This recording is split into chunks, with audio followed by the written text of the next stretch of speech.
Hello and welcome to the JR's Gaming Podcast, where we talk about the rise of Nintendo and what this great gaming franchise has in store for us in the future of gaming, and of course the country from which it was born, Japan. I'm your host, Judah Terry, and I'm joined as always with my co-host and good friend, Roan Fern. This is Season 2, Episode 37. Rowan, what's going on? I thought the podcast was finished. I thought it was over. It was, guys. We did plan on just leaving the podcast, both of us, but we've been forced to come back by our fans. I'm joking. I'm joking. Don't worry, guys. We're not going anywhere. I think before we just start this episode, we must apologise to everyone.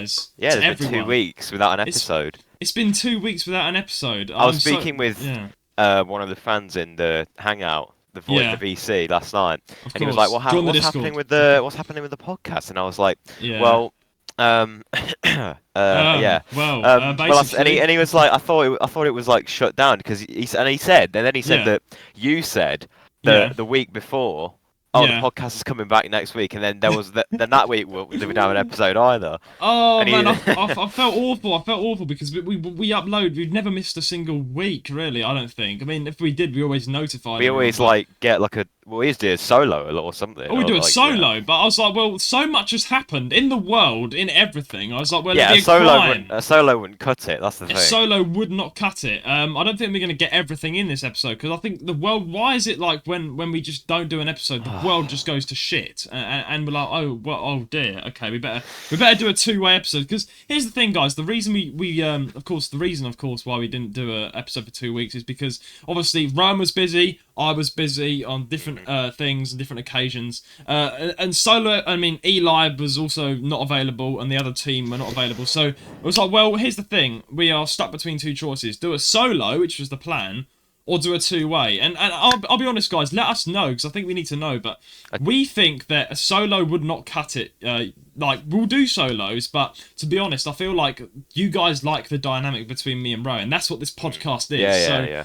You know, I think it'd be a crime just to go solo. And the problem with solos is that, like, if someone finds us off a solo, and they'll think, oh, it's just a solo podcast, and then just leave. Yeah, but to be fair, in the description it says like that it's me and you. So I mean, if you discover us from a solo, read the description because it's not a solo podcast. It's the two people. I mean, there are podcasts out there that solely like it's just a solo podcast, it's just one guy. Yeah, I've noticed. And I don't know how you can like sort of sustain that, like without someone to like bounce off of. One of my favourite podcasters actually is a girl called Stephanie Sue, and she's like an interesting podcaster because she's massive. She's a big YouTuber. She's a Korean. Yeah, American. Is she a podcaster? I thought she was a mukbang. Yeah. Oh no, she's a mukbanger. She is. She has like 3 channels. Like she's massive, but she has a crime podcast called Rotten Mango. And like, I listen to her every night to go to sleep because like I need something to listen to when I go to sleep. And she's got like a really nice how she like goes into the she delves into true crime cases.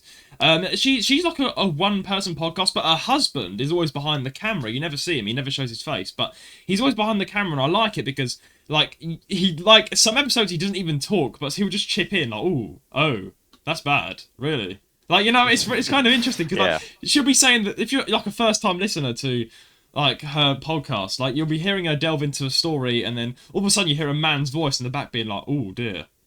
Wait, so he's not actually got a mic? He's just behind. No, he's just somewhere in the room, and he's like, "Oh, okay." He's like, "Oh, that's bad," and he'll ask her a question. Maybe he sometimes he'll chip in and say something, and we're like, "Yeah, that's I'm like, who was that?" Oh, hang on, it's her husband. Somewhere in the room. It's quite an interesting podcast. I would check it out. Go and check her out. She's very cool. But yeah, I don't know. I feel like solo episodes are I mean they're sort of a last resort because obviously there's multiple people on the team, so whenever one of us is away, we try and get one of the other members on. We've got members, we've got people that are available, but sometimes it's just feasible to have me and Rowan. That's the podcast. But yeah, unfortunately everyone on the team has been so busy. Obviously run up to Christmas and everything's going down. Yes. But anyway, let's without further ado, how have you been, Rowan, in the past 2 weeks? You've been doing all sorts of things, haven't you? Should we? I had a couple exams for my college course. They were pretty good. They weren't too hard, you know. That's good. So yeah, did those. Did the last one yesterday.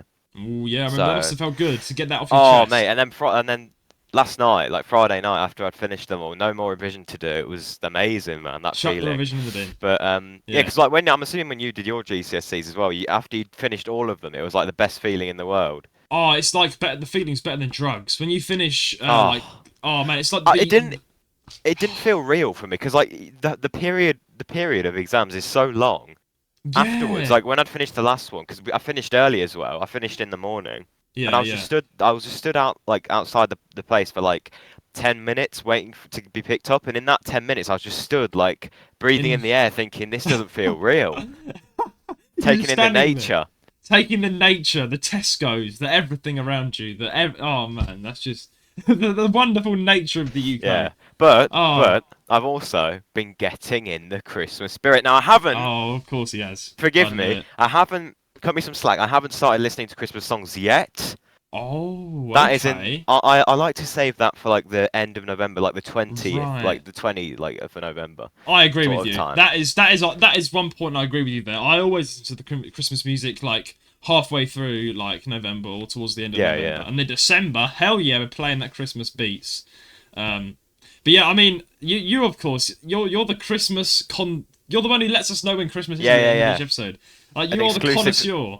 Exclusive countdown at the end of it, which, to be fair, it'll be very different from last episode because it's been 2 weeks. So. Oh dear! So we've got. I can't believe, bro. It's next month. Like I'm being dead honest. I know I've rattled on about this millions of times on this podcast, but man, this year has gone so fast. It's actually scary. You know what's crazy? Next year will go like probably even quicker. It goes quicker every year, in my opinion.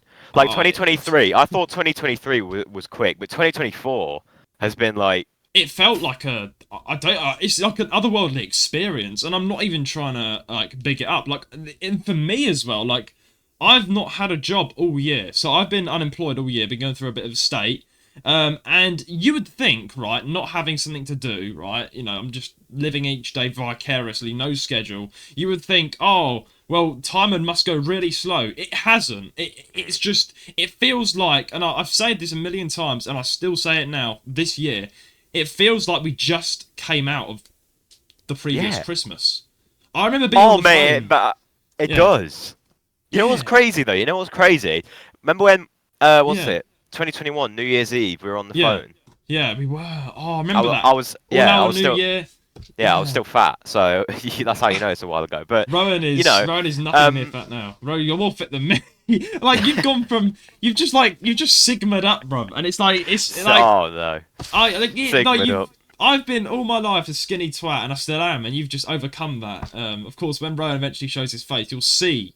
I mean, we should do like a comparison, shouldn't we, from when your old days, and then I think somewhere out there is a picture of you when you were like older, or let's say older, younger. Yeah. Because I remember me and you did, like for the exclusive fans that follow us on Instagram, I do remember posting a picture of me and you in my room, like back in 2022.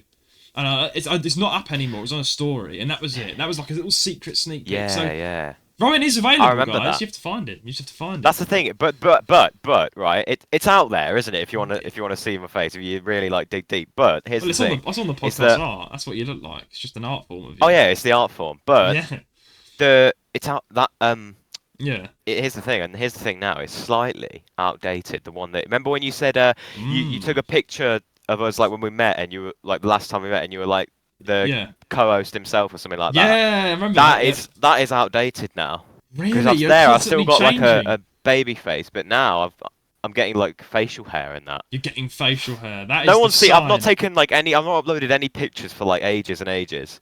So no one knows. Like no one online. Like even you. You don't know. Even I don't. I speak to Rowan all the time, and we just don't. I don't see him that much. We need to get a meet-up going, don't we? But like, I don't know if you've noticed, I have really bad facial hair. Everyone stop clowning on me. As in, like, it comes through a lot. And I mean, I only shaved 5 days ago. But I've left the moustache now. Now it's nothing at the moment. You guys can't see it. It's nothing. But I've decided to grow a tash out for this Christmas. So by Christmas, I'll have a tash. Right. Okay. Don't tell the missus. I've got a missus, and she doesn't like facial hair, and I'm not telling her I'm growing one. But it'll be pretty much obvious in the next few weeks.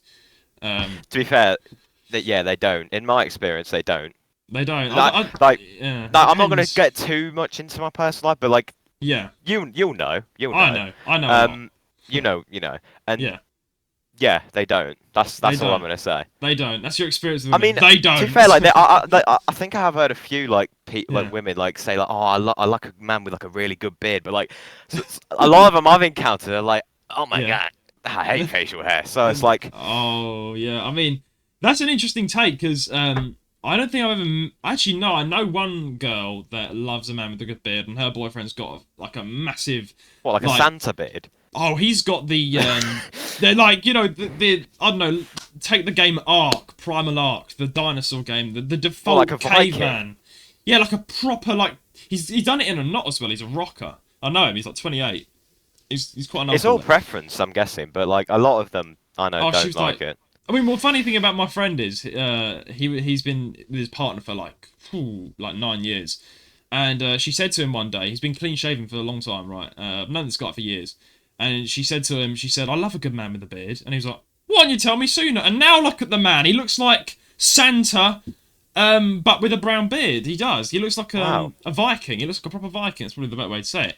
And I always call him like the missing link. You know, the missing link, the evolutionary term for a man that's never been found because he had like a really like primal face structure. I don't know if I'm waffling, but he looks like that. He looks like the missing link. If you type up the missing link human, he looks like that. That's my friend. Face reveal right there of my friend. Okay. Yeah. But right, yeah, well. Before we move on, my mum mentioned to shout out to the mum. She doesn't like a man with a beard. She's never liked a man with my beard, and I don't know. My dad just loves beards. He's like, oh, I was gonna say you're like no. I don't yeah, like. You know. Here's the thing. Like I wanted to say for a while. Yeah. Like the past few times I've seen him, he has been growing out like a brilliant beard, man. He's been like going for it. Because like I was really shocked because like I think I saw him for like the first time in like ages. But when was it? Like when we went to the West Midlands Safari Park. Yeah. That was like the first time I'd seen him. And that was short as well. Like now he's got a proper. Yeah, now. But like, but even back then, like it was like I was just shocked. I was like, wow. Well, I mean, my dad, guys, probably never see him, but he's an interesting chap. He's always been bald and clean shaven, right? So my dad is a bouncer. He's a bouncer and a security guard. That's his he does like escorts and things. He's a security guard. He's always been like a really big guy. Opposite to me, he's always had a skinhead, bald, Vaseline, or always had it like this. Vaseline. Oh yeah, Vaseline his shiny bald head. He's had no facial hair whatsoever. You've probably seen him, Brian. If you look at the old pictures, like he's been just nothing on his face. Nothing. I mean, he had a bit like he used to have a bit. Didn't he have like a goatee? He had a goatee, but that's towards that's when he started to get into this phase, right? And now my dad is growing out his hair for the first time in bonkers years, and he's actually got a full-on beard, and he's got a moustache that's like curled at the sides, like he's got a curly moustache, like the ones that curl upwards, like an old-fashioned Italian Mario moustache, and he's got a beard kit and everything, and my mum does not like the beard, but she's let him have it for once. Let him have the beard. She's let him have the beard. I'll let you have the beard. Rip to my mum. That is dedication right there. But anyway, as we were saying, Rome, you're getting into the Christmas spirit. I've got something to say to you because you're someone who's always been massive with Christmas. My sister, I think, has beaten you when it comes to the Christmas sort of festivities. Because she listens to Christmas music in July. Yeah, but this is what I'm saying, man. This is what I'm saying. I love Christmas so much that if I listen to Christmas music in July, it will ruin Christmas. Just like listening to Christmas music in July is like the Grinch. It ruins Christmas, right? Exactly. Like in my opinion, I'm just saying, like if you want to listen to it in July, fair dues. But like why? It ruins I don't get what when it's like 30-degree heat, boiling hot sun, like everyone like going swimming and stuff, and you're just listening to Christmas music. Like it doesn't make sense. Like I'm listening to Christmas music when it's like like cold outside and like the Christmas lights are up. Yeah. Not when it's like still bright and still like daylight at like 10 p.m. It doesn't make sense. But like I'm dreaming of a white Christmas doesn't cut it. I'm dreaming of a hot bloody Christmas, bro. But I mean, one last point on the Christmas, bro. Yeah. Imagine being Australian. I'm just gonna say that once. No. Because like I know it's not just Australia as well. It's like South Africa and stuff, isn't it? As well. It's like East Asia as well. Like in Thailand and They have like it's like hot and sunny in Christmas. No, just Yeah, that does not sit right. When you see cartoons of Santa, it's snowing. It's not boiling hot. He's not on the beach. Oh man, I just for the Australians out there, rip. You do not know the Christmas. I will say this to every Australian. You do not know what the Christmas spirit is. You don't. You're out there with an aircon. But their Christmas spirit is like going to the beach. Yeah, that's their Christmas spirit. Their Christmas spirit. They've not got a bloody Christmas tree. They've got a bloody fan, right, with presents under the fan to keep them cool. Probably. That's probably a good. Probably decorate the fan with some like tinsel. No, man. Cold Christmas all day long. It has to be. Cold Christmas. It's got to be. I mean, I don't the even UK's care got if to it's be freezing. Yeah. Like I prefer that to like the summer when it's boiling hot. You know what I mean? I think the only two sort of places I'd say that do Christmas right, in my opinion, is the UK and of course North America, because obviously they get really big snow. Canada, all that lot, they've got the big snow. Obviously they've got the Christmas spirit. Yeah, they get stuff like places like Canada get snow like and Dutch, quite a lot. Like Netherlands, we get like we've got no snow for like ages, haven't we? Oh, when was the last time we got like I mean, obviously like in little like you wake up one day and like I don't know, like January or February, and it will snow for like a little bit, and then half the day later it's like melted. But like it's shit though, we isn't never had like a proper. Yeah. I remember one year we got like really good snow. It was like a couple of years ago. We did. I remember. But it's not. But since then, it's like not been like. It's not been good. Not been good. Like I don't understand. It's really disappointing. I mean, we had some really shit winters recently. Like last winter wasn't even that cold. This winter's not even that cold. It's like 10 degrees, 5 degrees. I mean, it's all right. I mean, it's not winter yet. It's technically winter starts next month, but I consider it this month as well. It's like the lead up to Christmas. I mean, oh yeah. I mean, I'm starting to get into the spirit a little bit, just a tiny bit. But to be fair with you, my sister's already in the spirit. She's got a bloody Christmas tree in her bedroom. Been in the spirit since July. Where was that coming from? I walked into her room. Christmas tree. Well, you not even got the tree up downstairs. Not like a big one. No, it's like a little one you put on your top and you go bing and it turns on. Yeah. But I mean, fair enough. It's November, I guess. Do you?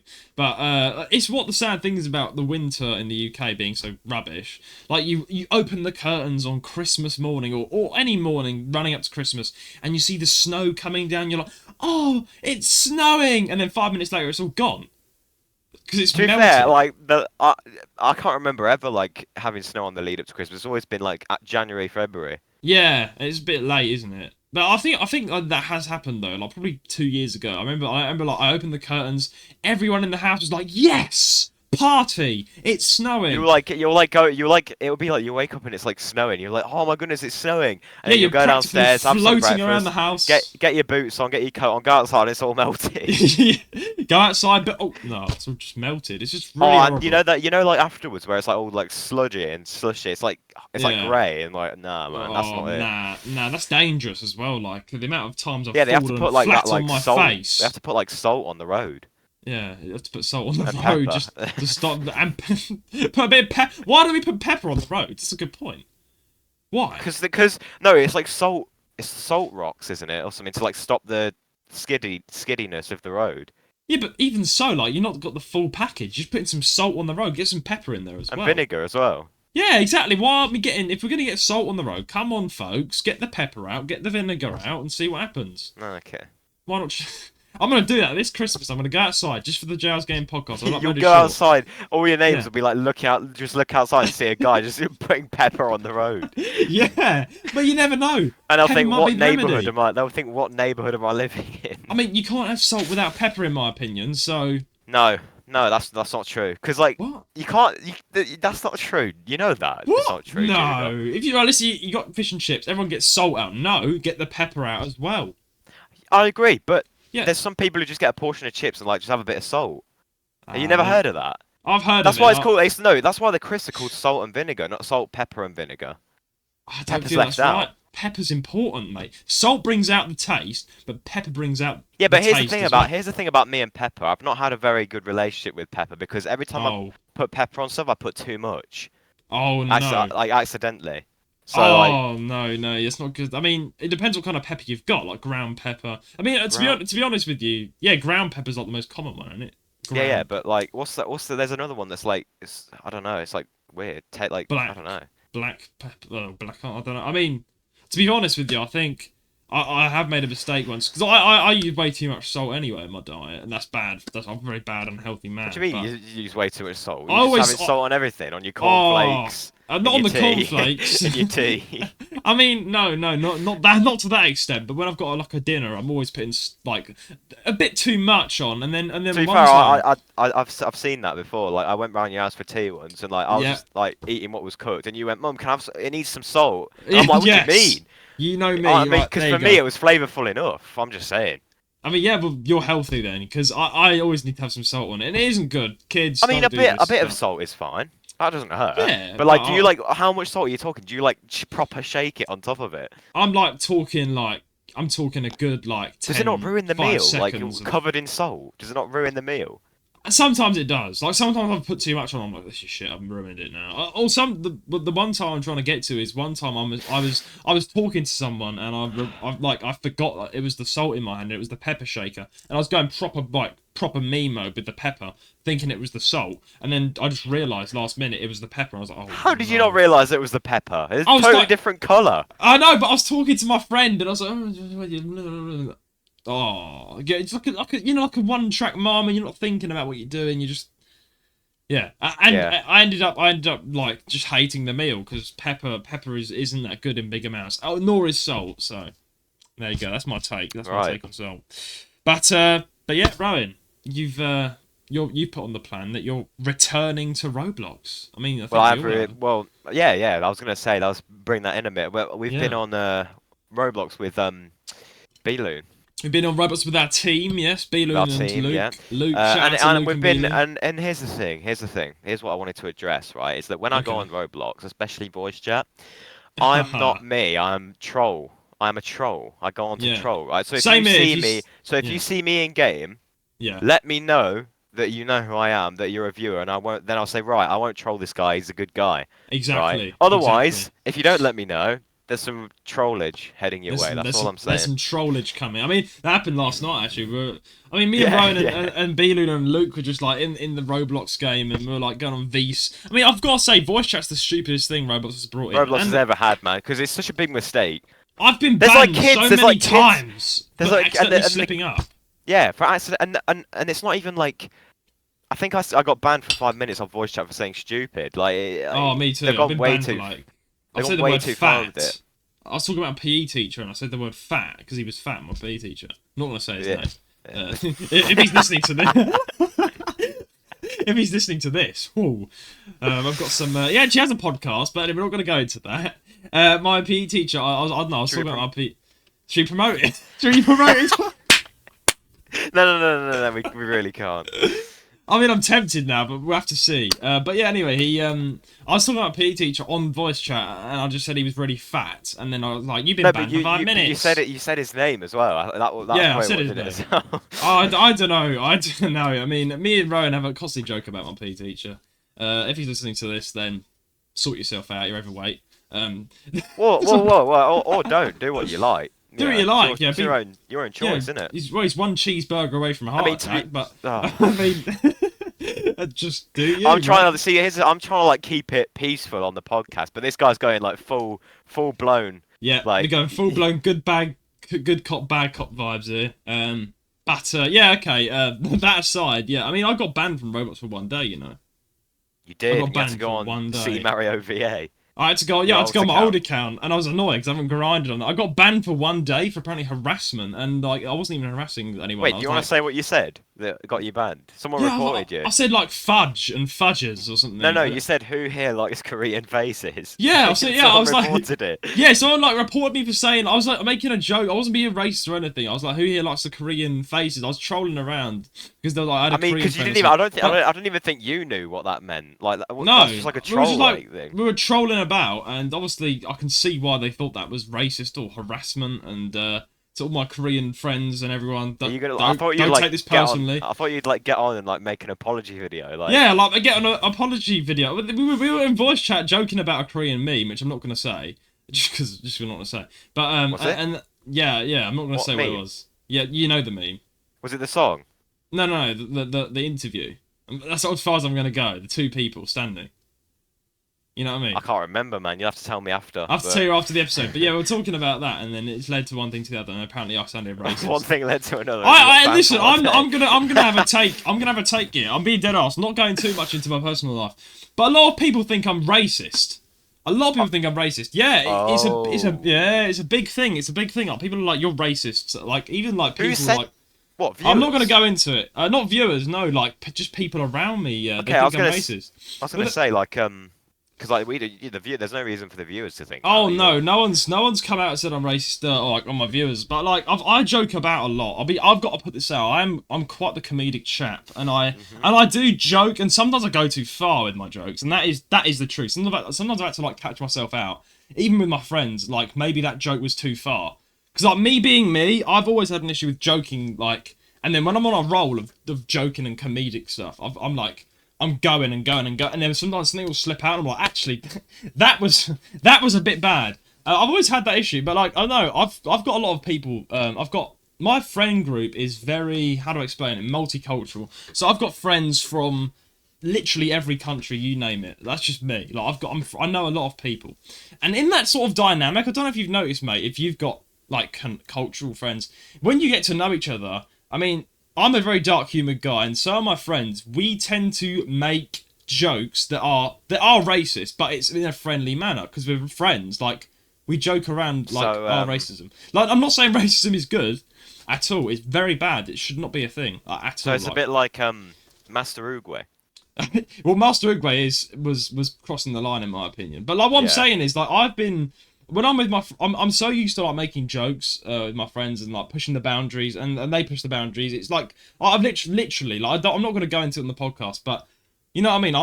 I'm constantly making these jokes, right, to these foreign friends and stuff. Wait, so I mean, but like, if you're like doing it with this friend group, who is it that's calling you racist? Exactly, like, and that's the thing. So when it comes to talking to other people, sometimes, which I'm friends with that are not of that race or ethnic group. And we'll be having a joke about something, and then I'll end up making a joke that is racist. That is racist. And they're like, whoa, you're racist. I'm like, here's the thing, right? I'm very edgy. I am. I don't know. It's a big, like, that's the thing. There's a difference between a dark humor, like racist joke, and being an actually hating people based on like the color of their skin. That's the thing I wanted to like talk about. Like, I am far from that. Like, if anything, I hate racism. I hate it. Like, it's so horrible. It's so horrible. I've experienced it. And it's like, the thing is, there's a fine line between dark humour and racism, and I think it's very important that people understand that more, because like, I'm a very dark humoured guy. I of course tone it down for this podcast, but I love my dark humour. I'm like that. I'm just being honest. Like, I love that. I love dark humour. Honestly, it's fun. Yeah, and with the right friends, it can, in moderation, it's quite fun, and it can be fine. Of course, as long as you know your limits and you know your boundaries. I guess, I don't know, when you mix with so many people and you get used to that sort of dynamic of dark humour, sometimes the people that don't like agree with it can like take me the wrong way and they think I'm racist. Like, it's happened like multiple times. Or, I don't know, political views, for instance. I have political views which I'm not going to share on this podcast that have led people to think I'm racist. And there's the thing, right? Everyone, I think, is entitled to their own opinion, and it's like, it's happened many times before where people have thought I'm racist. I'm not racist. I'm literally not. I'm just a dark-humoured ADHD dickhead. That is it. But yeah, I don't know. I feel like we need to be so careful these days, like particularly these days with different people and backgrounds, because like, I've definitely offended a few people without meaning to, or you know, wanting any harm, if you know what I mean. Okay. Rowan's like so uncomfortable. He's like, no, I'm just, oh man, I'm just laughing. What, have you remembered something? It's just when you brought up about the like political, I thought I remembered like, what's it? No. I like, here's the thing. This is the thing about this probably moves on to like what's it? Trump and Harris. People have asked me, including you. Who and you know, we're obviously we're gonna address news. We're gonna of course, yeah. like say neutral on the podcast, but here's the thing about me: I'm neutral about it anyway. Everyone. Rowan is exposed. This is his view, everyone. Everyone, including you, has asked me, "Oh, who are you siding with, Trump or Harris?" And I said, "Neither. Yeah. I don't care. It's in America. I don't care who gets in. I don't care. I agree. Because it's not really gonna. It's not. Here's the thing. I made like a sort of a rule. It's like, I only care about things that affect my life. Mainly, exactly. right? So if a bad game comes out, or if like the Minecraft movie comes out, right, and it's shit, which let's face it, we'll say it's shit, but then I'm going to be angry about that, because I've played Minecraft since I was like 5, so that affects my life. So I don't care if anyone says it's good. or Kamala Harris getting in, don't care, mate. Don't really care. That's all I got to say. I mean, it's not like. I mean, we've spoken about British politics, and maybe it's more justified because we are British and we have that sort of, I guess, strong views, and people can. This is the thing. This is my view on politics, right? And I ain't gonna. This is my view on politics. Everyone has an opinion, right? Everyone has an opinion on like their political view, and that can be debated 100%. This is the fine line with political views. It's very hard. You've got to understand if you're someone in the political centre, right? You're going to have an opinion, and so is every single one else. And you're always going to have someone on your side, and you're always going to have someone not on your side. That's just the truth. Yeah. That's why it's so. And that's why I never share my political opinion online because. Yeah. Have you heard about what's 100%. the FGTV situation? I've not. He's like a childhood YouTuber basically, and he shared his political opinion online, and he got so much backlash for it. That's what happens because obviously everyone. It will happen. And this is the thing about political opinions. When someone has a political opinion, they sort of attach it to themselves. So when someone comes out and goes against it, they're like personally like hurt and attacked. That's not with me though. Like I have political opinions. Yeah, but like I'm saying, a lot of people who have political push it on someone opinions else. have it's like a part of them. They make it a part of themselves, and that's not good because it's like, why do you care about this person who like doesn't even know you, who's getting into, like people who say like, I'm over Donald Trump, I'm over Kamala Harris. I'm like, first of all, Donald Trump and Kamala Harris don't know who you are. So like, we know who they are, but like, it's for you. I respect your point being neutral because it's like. It's probably the best thing to do, really. It's not even like I think. Let's be honest. Me and you, Ryan, don't know that much at all about politics. So no, I don't. We don't really care either. So of course, some of us might have opinions, but like, I mean, I have an opinion, but like, I'm gonna be completely straight with you. Like, I'm not 100%. I'm not gonna be. I might be wrong on some things that I agree with, or that's why I like having sort of conversations, and I've had so many. Conversations with friends and stuff about my political opinions, and I've never shared. I mean, I think I will say this on this podcast: I have shared some political opinions on this podcast, but as I've said and kind of backtracked, I'm not going to do it again because it is just not right. I don't think, and because people can take it the wrong way, people can take what I've said and blow it out of proportion. There could be hate, and we don't want that drama. We're a podcast that is to entertain you guys. We're here to talk about our lives. To an extent, exactly. In games, we're not here to push our opinions on you and cause an argument, and that's how it's going to remain in the future. I'm not going to be. And here's the thing, right? If you know, I said some stuff about Keir Starmer like back in the day, right? Yeah. But if I met Keir Starmer, I'll said my piece, and he disagreed with me. I'll stand there and shake his hand, and I'll say fair play. Right? I think. Let me be honest with you. Every single president. Every single prime minister is going to have things wrong with them. Always. Oh, absolutely. They're not going to be perfect. No one is perfect. So you're always going to have that. Like, the thing is, I'm going to look at every single president, every single person around me, even my own self. We've all got mistakes and we've all got good things about us. And some people are more worse than others, as we all know. But that's from... again, mate. But yeah, my point is with political opinions, I feel like it's a problem. This is what I last said. I feel like it's a problem when people get offended by your view.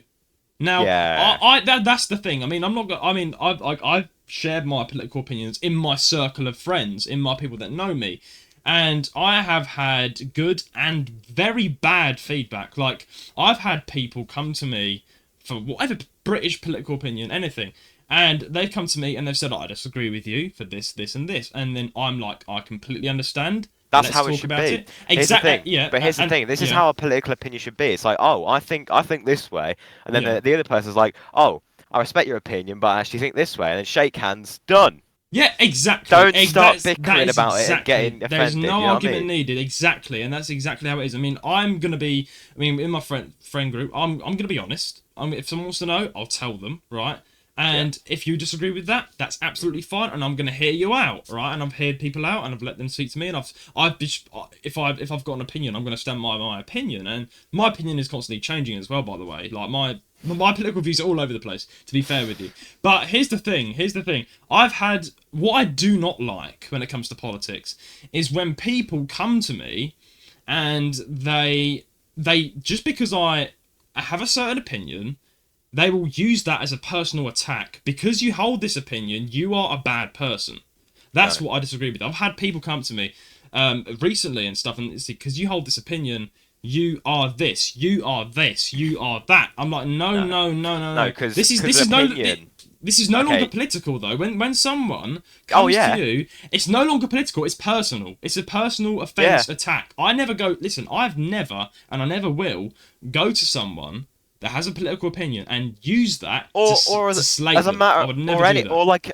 Or like not even just like any opinion ever about anything. Exactly. You never go to anyone. And here's the thing, right? If like and this is the thing. This is what people need to understand: is that a person and their opinion are two different things. Exactly. Isn't it? Exactly. Because that's why like that's just ridiculous. In my opinion. It is ridiculous, and I mean, I've obviously I've actually like in my past I've lost friends, like not because I've decided to step away, because I've noticed these people can be assholes. Like I've had, and it's all for politics, it's all for opinions, and it's like it's so horrible because I don't. If you truly know someone, you're not gonna like define them just because they have a certain political opinion. And I find it so like narcissistic and horrible when someone comes to you because you hold an opinion, and not only do they push their opinion as better than you, they attack you and say you're this, you're that, you're this. That's a very nasty thing to do. And if you're someone with a political opinion, I'm all for a harsh debate, and I love doing that. Like me and my close friends, we have like sometimes really strong debates, but there's no personal attack in there. It stays on the line of debation, and that is perfect. Like that is going to happen. It's very important to debate your political views, blah blah blah. It's very important because you need to learn about the other sides of politics if you're going to be like that. But I feel like it's a problem when people they no longer make it about politics. They make it personal, and that's the issue. That's the issue, and that's my rant over. Yeah, I turned into roanrants. But that's my opinion. But yeah, obviously Trump has won the election. We'll see what happens. We'll see what happens over the next few days. There's nothing else to say. Yeah, I don't have anything to say. Yeah.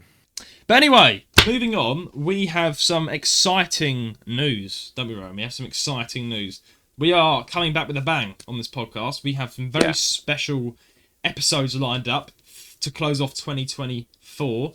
The next episode, I believe the next one being released, I can now announce it, is the full special studio interview with me and a film director, Lewis Smith. Now, he is my director, for the movie that I'm acting in. And we've had him on the podcast. Of course, Ryan, unfortunately, you couldn't be there because, you're busy and stuff, like, you have to go to Birmingham and stuff. So I've stepped in and I've interviewed this movie director. It's a really good interview. I'm going to say the interview is already out right now. The shorter version of the interview, it's an hour long, but the shorter version without the podcast is out on his channel. But for you guys, of course, who are fans of the podcast, I'm going to promote our side. And of course, Rowan, you're gonna get the sneak peek preview because you're the Mr. Timestamper, aren't you? I get to see it before everyone else, yeah. Exactly, you're the special man because of course we usually timestamp these. Like this episode will go out without timestamps, and then a day later you'll have it timestamped because you're a legend. Yeah. But usually that's how we do it. It's incoming, but with a special episode, it's good to have it done already, isn't it? So everyone can see it and have the chapters. But yeah, what do you think of that, man? We're getting a director on first time on the podcast. Yeah. It's good really good for the podcast, especially the way that it's been filmed and stuff, like in 4K and everything. I know it's taken up like most of your laptop. Well, so PC, but even the PC's dying. Oh yeah, not laptop, PC. Yeah. But yeah, wait. So how much space have you got on your PC right now? 100 and something gigs. It's not that bad though, to be fair. Isn't that bad? I mean, the movie file was like 40 gigs, I think, or 50. No, 90. It's 90. Okay. Wow. So just pushing the limits, and my PC is like I need to update the storage. Like my PC's amazing, I love it. It's amazing. I'm so glad I have it, but I need to update the storage when I have the money and time and brainage to do that because I'm not. Even though I have a really nice PC, I really am not that technical. That's why I've got. I'm glad I'm friends with you, Ron, who knows your stuff when it comes to PCs. But yeah, wow. Yeah. But yeah, I mean that's coming out, and then. Of course, we'll come out to the announcements for this thing in the announcements tab. But without further ado, Should we hit the news, Ray? What's been going on with Nintendo? Also, before we get onto the news, that's obviously that's coming out. I forgot to say that's coming out, right? That special episode. Of course. And then, but mate, next month, the Christmas special. My lord, the Christmas special. What is that going to be, man? Here's the thing. It's got to be better than last year. Because let's face it, God, it is, 2022 was the year we started the podcast, right? Yeah. All the Christmas specials that year was like the award ceremony, right? It was. 2023, it was a bit better, but it was a shambles. Let's say it how it is. It was a shambles, right? We had all this layout, we had all the layout, right? All the plan, all the guests. All the plan. But it went to absolute, I don't know. We got to. What do you think it was? Was it the drinks? Was it the alcohol? It was a mixture of my shit laptop at the time and the drinks. Yeah, because it got cut an hour short because of your laptop. And we were recording nothing. We were just the recording cut out an hour, and we were just like. And you didn't even know. And I didn't even know. You didn't even know. In my drunken state, I was like, "Oh my days! It's not even recording." Oh no! When did it stop? Oh man, it was bad. I mean, we had an entire quiz. We missed that, but at the end of the day... But let's face it, that quiz as well was a shambles. We planned it, and it was absolutely shambolic. I had 2 ciders, and I got really tipsy because they were strong ciders, like the 6% ciders. Like, they were bad. I was on a liquor that was like 17%. Yeah, you had the port shit. I was like, you had the liqueur sort of, man pours it in a whiskey donk. Wait, did you mix it with anything, or was it literally straight liqueur? Oh no, I mixed it, but each one was like half liqueur. So and I had about 7-8 glasses. Oh my! No, you were wrecked though at that episode. At the end of that episode, the co-host was wrecked. I was. You were pretty. No, because we were both. That's the thing. I was tipsy, going drunk. I was. Yeah, but you were like getting me to ask you questions because you was like, ask me how's my year been and stuff, and I was like, okay, how's your year been and stuff. And then Eli was there as well, and he was drunk, and he just randomly popped the question: "Is anyone else drunk here? Because I'm feeling very drunk." And I was like, Eli, yes, no shit. Remember Wait, but he could see you on the camera. Yeah, no, he was silent. Eli's very silent during the guest episode. I mean, he popped in towards the end, but he was kind of just chilling in the back, and then he popped out with this random question that made me laugh even thinking about it. He was like, "Is anyone else drunk?" By the way, because I'm very drunk. Oh my gosh! And here's the thing: I don't know how it's going to turn out this time. Hopefully, of course, the whole thing will get captured this time. Hopefully, fingers crossed. And this time we have a bigger lineup of guests and, of course, more alcohol. Lineup of guests. We had how many guests did we have on before? Because I asked him to remember, 6, 7. you couldn't get a word in edgeways sometimes. Well, I'm hoping people that were talking. Well, I'm not going to give anything away because I don't want to get anyone's hopes up. I've got 2 big YouTubers that are hopefully going to join us. Well, I know we've got a few more guests because the team's the team's expanded. We've got Matty. Moderators and stuff. Matty's going to be there with his booze, with his doom bars. He's going to be there. Yeah. But what's your choice of drink this time, Ryan? Are you going to be going something a bit less or? No. What are you gonna do? I mean, I'll probably start off with something a bit less. But yeah, it's Christmas. Get it down your neck. But here's the thing. Here's the thing, right? If the episode starts going silly, I'll need something strong to get me through it. Yeah, you'll just you'll need it, and then by the end of it. But that's what the viewers like. I think the viewers. I mean, I always found it fun. I've helped out other people that are way bigger than me, YouTubers and streamers. I've been in the circle now. Which I love about YouTube. I've been talking to other people which are bigger than me, and I get to know them. I've recently watched two YouTubers that I love, and I was moderating their live for them. And they both got drunk on stream for the Halloween, and it was so funny. I just like drunk streams because everyone's just honest and hilarious, and it's just fun to watch. And the Christmas special is one of our most viewed episodes. Yeah, but also the Christmas special isn't available on the YouTube channel, is it? It is. Is it? No, it's available. It's available. Wait, where? Where? I'll have to send it to you after the episode. It's available. Because I was looking through it, the channel, and I couldn't find it. Well, I'll find it for you. I'll send it to you. I don't know if Eli's unlisted it because he's in charge of the YouTube. He's just a thing on it. To be fair, I love Eli to bits, but he's so funny because I just I can imagine him. He wasn't talking that much at all in the episodes. He was just drinking the entire thing, just listening to us chat, and he's just drinking himself silly. And then he goes, "Is anyone else drunk?"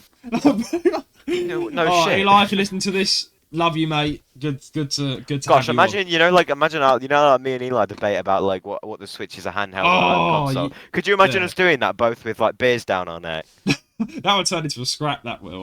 That's something I want to see. I'll pay to see that. Misfits boxing. Get out of the way. I want to see Roan and Eli drunk. Boxing. You know what would be really cool though is like I've always imagined like us having our own like JR's gaming boxing event. I think I've told you about this before. I love that. Yeah, if we got like bigger, when we got bigger on like YouTube and stuff, we get the funding and stuff. And, like our fans come and see us box. I was dead ass because we've got a team, right? We've got a team. I mean, we could have I'm thinking you versus Eli, me versus Matt, or something like that. That'd be yeah. Those are two main events. Yeah. I would need to bulk up, man. I'm gonna lose at this rate. No, mate. No, like you've seen like people who go on Misfits. Some of them are like skinny as well. I mean, to be fair, no, not like I'm bad. I'm very unhealthy, as you know. But the thing is, I'm probably the most unhealthy guy in the Jars Gaming podcast team because Eli works out, is very healthy. You work out, is very healthy. Matt's the buffest man with us. Like he's got big ass muscles. Like bro actually has the biggest muscles out of the four of us. So I'm getting to get packed in a smoke if he fights me. Oh yeah, no, Matt would beat you now, but he already has, doesn't he? He'd be like, because he's like aggressive, isn't he? As well, he's got like the power. We've had wrestling matches, not fists. Thank God not. But your PC like fell off the desk. Me and Matt have had tussles, and I've not won. I'm being serious. I've tried, and I'm not a fighter really. I'm not a violent guy, but I love a bit of testosterone wrestles sometimes with my mates, and I've won a few with my other mates that are probably not as big. But this Matt's on point. Like I would need to train like shit to win against. Do you think we would need what's it like? Do you think we could get like people outside of the podcast, like if we like, depending on how big we are, we could invite YouTubers to it. Like, I'm not being funny. I'm being a bit naive, but I'd have a pop at Master Uguay. Because here's the thing. No. Here's the thing, right? Yeah. When I turn 18 in 4 months, so in 4 months I'm legally allowed to box him. But the thing is that I would like. He's not had a fight since the arms fight, and I think he just needs one because, like, after that fight, I was expecting him to like. After that fight, I was expecting him to like, have another one. Oh yeah, he put a story. He's had like a training session with someone. Yeah, he does still box. But, so I don't know. So he does still train. I think I would actually need to train a lot for Master Uguay because although he lost, you could see he was still like had experience. So I think if I just went in now, he'd definitely knock me out. Well. Yeah, I mean, I just remembered, this is my brain being weird, but Ryan, before we hit the news, I think I need to tell the massive story that went wrong on my... But you know the story. I WhatsApped you saying I've had a terrible weekend. Should we get that story out of the way? Because I promised the fans I would tell... Yeah, I've said it on my streams, I've said it on the Discord server. Was that the really, like, distressing one that was like... The very distressing event that happened this Halloween celebration I did with Matt. Can't lie, mate. I don't know why you still go to clubs. It never ends well. Well, there you go. There's the teaser. Shall I tell the story before we hit the news? So, I went to a boxing match. So me and Matt know a guy who's a boxer, right? He's a very good boxer. His girlfriend is one of the British world champions Muay Thai fighters. She's literally quite famous. She's like. On Instagram, on YouTube, I met her as well that night. It was really cool. Went club with her. But here's the problem. So me and Matt, we book a hotel 2 nights. Saturday night boxing. We're gonna go to this event. Nice. Yep, we're gonna see like 10, 15 fights throughout the evening, including our mate Stan. I'll shout him out. Stan, you did an amazing job. Stan, actually, we were watching the fights, we were enjoying ourselves. Me and Matt met up with our other mates. Of course, Stan knocked out the man first round. They couldn't even do a second round because he just nailed this guy within the first 2 minutes. So everyone was buzzing. I was buzzing. Matt was buzzing. Everyone was cheering this man on because he nailed this guy. This is the guy we're supporting. Of course, as the night went on, beers start rolling. Of course, we £8 a beer. My bank account is now crying. But I got quite drunk at the event, let's just say. I got quite drunk. You did. And of course I did. Me and Matt were both kind of drunk. And at the event, after watching like 10, 15 fights, we're like, right, Stan's won. Let's go clubbing with Stan. Let's go to some clubs with our mates. What can go wrong? What can go wrong? Everything can go wrong, mate. Have you not learned from the past? Oh my, man, this is so painful. Your opinion's gonna be interesting after this. So me and Matt and everyone bundle into a limousine. We zoom away from the arena. Right, okay. And we go to a club. Right, one of the clubs in the city, and we get out this thing, blah blah blah. We get into the club, and you know the night is going well, right? I'm drinking, I'm getting more and more drunk by the second, right? Now I want to put a disclaimer out. I want to put a disclaimer out. I am very good with my drink. I'm not gonna brag. I never throw up off my alcohol. Now this is I'm not going to say what happened until I get there. So the night's going well. I want to scream. Carry on. Because you know what's coming next. Yeah. And yeah, so basically, I'm in the club. We're all having great fun. I've not got an issue. No one's got an issue. And then a guy from Birmingham pops up. Hello, everyone. How we doing? Any comes. Oh no, just a random dude in the club. A random guy from Birmingham. Oh yeah, I forgot about this bit. Yeah. Fuck's sake, man. Yeah, you're forgetting about this. Now, Rowan always asks me, what's it like to pop a snooze? Now I know. I know! Pop a snooze. So, basically, I don't know. Let's explain to the viewers out there who doesn't know what a snooze is. It's not... It's very good, actually. It's not cocaine. It's none of that. It's a nicotine pouch that you put on your gum, right? Your gum, yeah. Don't do it, guys. Apparently, it's quite bad. Actually, it can cause gum issues and whatever. People do it probably to get over smoking or get that buzz from without smoking. I vape, so I'm like, well, I'm not. This should be fine, Pop the snooze, put it up. The guy said, "Do you want a snooze?" Right? And he's like, I'm like, Matt's like telling me, don't do that because this guy's in a club. It could be drugs. It could be something bad. Yeah, it's a stranger. Exactly. What are you doing? Mate, I was stupid. I'm gonna admit that I was a dickhead, right? Basically, what happened was, I took the snooze, put it on my gum. Never doing that ever again. And here's the thing. Can I just? Okay. Okay. Well, before you say it gets worse. It gets way worse. I know, but like I'm just saying, like besides the fact that it's a snooze and obviously like feels like your whole mouth's on fire. Yeah. Why you took a drug for a random guy, I don't know. Because even if it is just a normal snooze, it could be something else. Exactly. You're completely right. I'm not going to deny that. I was the wrong man. Now I'm usually an advocate. Be safe. But no, this time I was. Well, to be fair, you were like completely off your head. So I was drunk, and that's not even an excuse. I shouldn't have done it, and I'm never going to do this ever again, whatever circumstance. I took this snooze, and I don't even know if it was a bad snooze, but I put it in my mouth. Mouth goes on fire! It's worse than putting pepper in there. But I was like, you know what? I'm going to act like I'm fine. Carried on clubbing. And then, bro, I don't know what was in that snooze. I felt so out of it. Like, I felt the entire world slow down. I was like, this is dangerous. And no, this is the thing. People are going to say, you're a pussy, blah, blah, blah. No. Listen. Disclaimer, I've done a snooze before, and it was a small one in a college, and nothing bad happened, right? And it was actually low strength. This must have been a snooze with, I don't know what, I don't know if something else was in it, but it could have had, who knows what in it, but anyway, I had a really bad effect. All of a sudden, I started feeling really, really, really sick from taking this. It was the snooze. It wasn't the alcohol, because I felt fine before I took the snooze. I felt really sick, and I was like, I'm going to be fine, because I'm never sick, and I'm not. Even you know this. I'm quite a strong-bellied guy. Like, listen, I take the snooze out. I'm like, you know what? After 5 minutes of it, I was like, no, this is fucking with me. I put it away in a glass. That's gone. And then I sit down, and I don't know. It's a really nasty feeling when you just realise something's going wrong inside of you, because everything's not computing. People are talking to you, but it's going past your head. I was like, what's going on? Am I dying? I don't know. Before I know it, I'm throwing up on the club dance floor. Why would you go back to the dance floor? So I'm spewing up everything in the middle of a club, and that is the most embarrassing thing that could happen to you. I'm sorry, but if you're like, oh, I've been embarrassed before. No, you've not. If you've been embarrassed before, yeah, because like everyone's dancing and they all just looked at you throw up. Yeah, exactly. It was super embarrassing, and of course, I was like, "What's going?"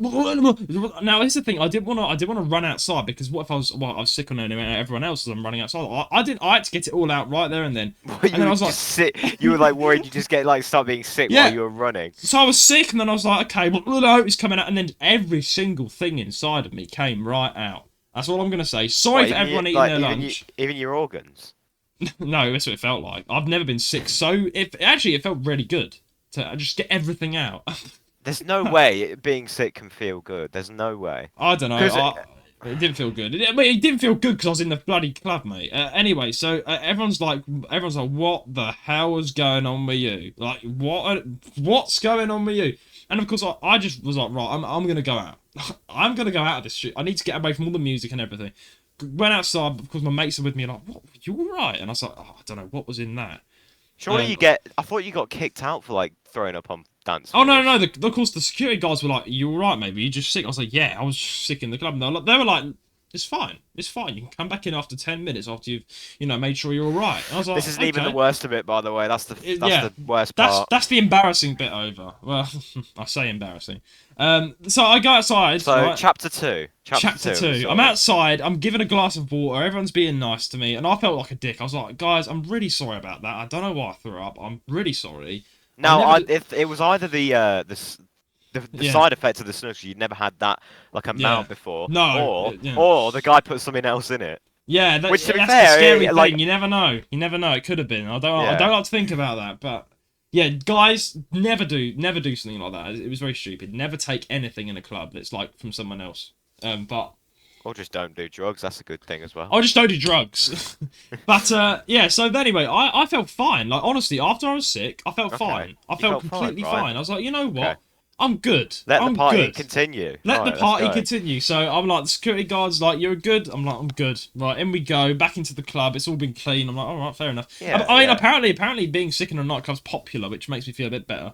Because everyone treated it as if it was like the most common thing. I think it is. Because like some people get so like... some people's threshold isn't like a lot. And so it was still embarrassing, but at least I felt like no one was really that narky about it, if that means. But anyway, I went inside and we clubbed for a good 10 more minutes, and I'm like, you know what? Everyone's got their phones out and they're taking videos of the club. Now, this is the biggest part of the story, which I just fucking hate it. I hate it. This ruined my entire evening. There's nothing wrong with filming in a public place. Everyone was doing it. I've been doing it throughout the night. I'm a social media by law, there's nothing wrong with it. By law, there is nothing wrong with it. Exactly. Just nothing wrong. So I get my phone out, right? I'm taking a video of the club, right? Yeah, just like as you do, like you just put the phone like across like across the whole place. Yeah, and my friends are in it as well. It wasn't just one spot. It was like the whole like club. You were like filming. Yeah. Exactly, right. I put the phone away, and this 30-year-old woman pops out of literally, she spawns. I didn't even see her in the video. She spawns in front of me, and she's in my face, and she's like, delete that video now. Why are you taking a video of me? Why are you taking a video of me? Why are you taking a video of me? I was like, whoa. Of me. Karen alert. Not of me, by the way, of you. The club. Yeah, and I was like, whoa, I didn't say this, but I was like, inside, I was like, this is the first and hopefully the last time I meet a Karen, because guys, when I tell you she was a Karen, she was 100% a Karen, because you're going to see how this plays out, right? So what happens is, she's in my face, delete the video. I was like, whoa, I just come. I was like, listen, I put my hands in the air. I was like, whoa. I said, listen, I had to shout in her ear because I thought it was loud. And I was like, listen, I said, I am taking a video for social media. I was not filming you. You were not in the film, right? As far as I know. And she's like, no, you're filming me without my permission. Delete it. So I was like, okay, she wants me to delete it. I'm like, listen, I'm a nice guy. I could easily argue and say no, but listen, I'm a nice guy. I'm going to handle this properly. Just delete it. Yeah, just delete it. Get it out of the way. I don't want any confrontation. So I was like, listen here. I said, got my phone out. I'll delete it for you, right? But remember, this was not you. Look, I showed her the other videos. I was like, I've done this before in the club. It's just taking videos from my social media. And she's like, delete it. Well, yeah, right, delete it. Bam, bomb, deleted. But no! Karen is not satisfied. That wasn't enough. For some reason, even though the main reason why you're angry has been deleted from the earth. Yeah, so she turns around and walks off for the first bit. Oh, maybe that's sorted out. She was like chatting to her friends or something about me. And then I was like, I looked over at Matt and some of our mates and I was like, something's about to go down. They looked at me like, what? And then it went down. She comes back and she's in my face. Now, a lot more aggressive now, I must point out. Like, like getting in my face, get out the club. And when I say get out, she was shouting like, get out the club, you creep, bloody blah. And I was like, and now of course everyone's now looking at us like, what the fuck has Judah done? Like, what? Why is there a 30-year-old woman shouting at him, right? And now, of course, me trying to avoid all confrontation and show everyone that I'm not a creep, I put my hands wide in the air and I started backing away. I was like, whoa, whoa, whoa, I've not done anything. What are you doing? What are you doing? And she does not stop. She goes in my face, shouting at me, like, get out of the club, get out of the club. At this point, people are now trying to stop her and pull her away from me because they can tell it's about to go bad. And I'm constantly backing away. I'm like, whoa, whoa, whoa, to show everyone that I'm not even trying to fight. I'm like, listen, I don't know what's going on with this woman, but like, I'm in the clear. I've not done anything wrong. And then she gets physical. And when I say she was getting physical, she was being quite like bad. Like, she was grabbing me by the shirt and like shoving me and trying to push me. And she pushed me, tried to hit me. And that's when I realised, like, okay, I've been nice enough. I can't stand there and let this woman just like walk all over me. So she tried to grab me again to like assault me, and I grabbed her hand and I pushed her away from me and I said, don't fucking touch me. I said, get your hands off me now. I was pointing, I said, do not touch me. I was like, I've not done anything. And she was getting in my face and I was like, so I pointed at her and I was like, stop. Like, I was shouting at her now, like, you're getting in my face and you're being out of order. Like, I'm not done. And at this point, now it's bad. Like, everyone in the club is not dancing. This is a loud club. Everyone's, like, surrounding themselves around this. And, like, and I'm looking around me like, someone get involved. Like, I'm being assaulted by this person. Thankfully, the security guards come running down. Of course, they've had a great day. They're actually doing something for once. And they're like, whoa, whoa, whoa, whoa, whoa, grab me. They grab me and they pull me out the club, you know, and they pull her back. And I'm like, whoa, whoa, whoa. And I'm talking to the guy. And I'm like, it was like, what happened? What? The guard, you know, the doorman, they lead me outside, obviously, me being the man, you know. And she was like, well, it's like, what happened? And I was like, what? Listen, I said, listen, man, let me explain what happened. And I explained what happened. I said about, you know, I was taking a video for the club, blah, blah, blah. She got in my face saying I was filming her. I wasn't filming her. And the guard was actually quite understanding of me. He was like, right, okay, can I see this video? And I said, yeah, it's deleted, though. I need to see if it's in... Got the deleted video up, and I showed him the video. He looked at it, and he was like, yeah, you're in the clear. I was like, thank you. I'm in the... Because listen, she wasn't even in the video. Like, she was somewhere in the back or something. Basically, this is where it went really wrong. She isn't stopping. I don't know who pissed in her cereal, but she's like shouting at me. She's like I'm outside the club now. Outside the club. She's in the club. Her friends all around her. My mates all around her. Being like, you know, just trying to understand what on earth's just gone down. And she's shouting, he was taking videos of me. Blah, blah, blah, blah. The guards are like, calm down. Blah, blah, blah. After a bit of talking, the guards come to me and they go, sorry, mate, you kicked out the club. I'm like, excuse me? I'm kicked out the club. What did I do wrong? So, no, sorry, you've annoyed this girl, you're out. I said, bro, so I've not done anything wrong, and you're kicking me out. Let me get this straight. That's all it fucking takes to get someone kicked out of a club. Exactly. That's all it takes. And brother, hear this. Brother. And I'm now separated from my mates. So my mates are trying to celebrate this guy's fight, and it's not. They can't just all disband just because like I got in the tiz was. Like, so they were saying to me, my mate was like, listen, mate, I appreciate you just being kicked out of the club, but we need to, we can't just leave our friends and go to another club. Like, this is where we're celebrating. So I had a bit of an argument with my friends being like, but what about me? I'm going to be left out here with nothing fuck all to do. Yeah, of course, I think I'll explain what happened in the aftermath, but I just went off and I was like, stressed out. I was really stressed out, and thankfully 2 girls came up to me, just 2 girls, and they were like my age, and they were like, oh, you right? And I was like, no. And I told them the story. No, like, don't worry, you can go clubbing with us. So I was like, you know what, fuck it, you only live once, I'll go with you 2. And actually that was alright. Like, I went clubbing with these 2 girls. I'm still friends with them now.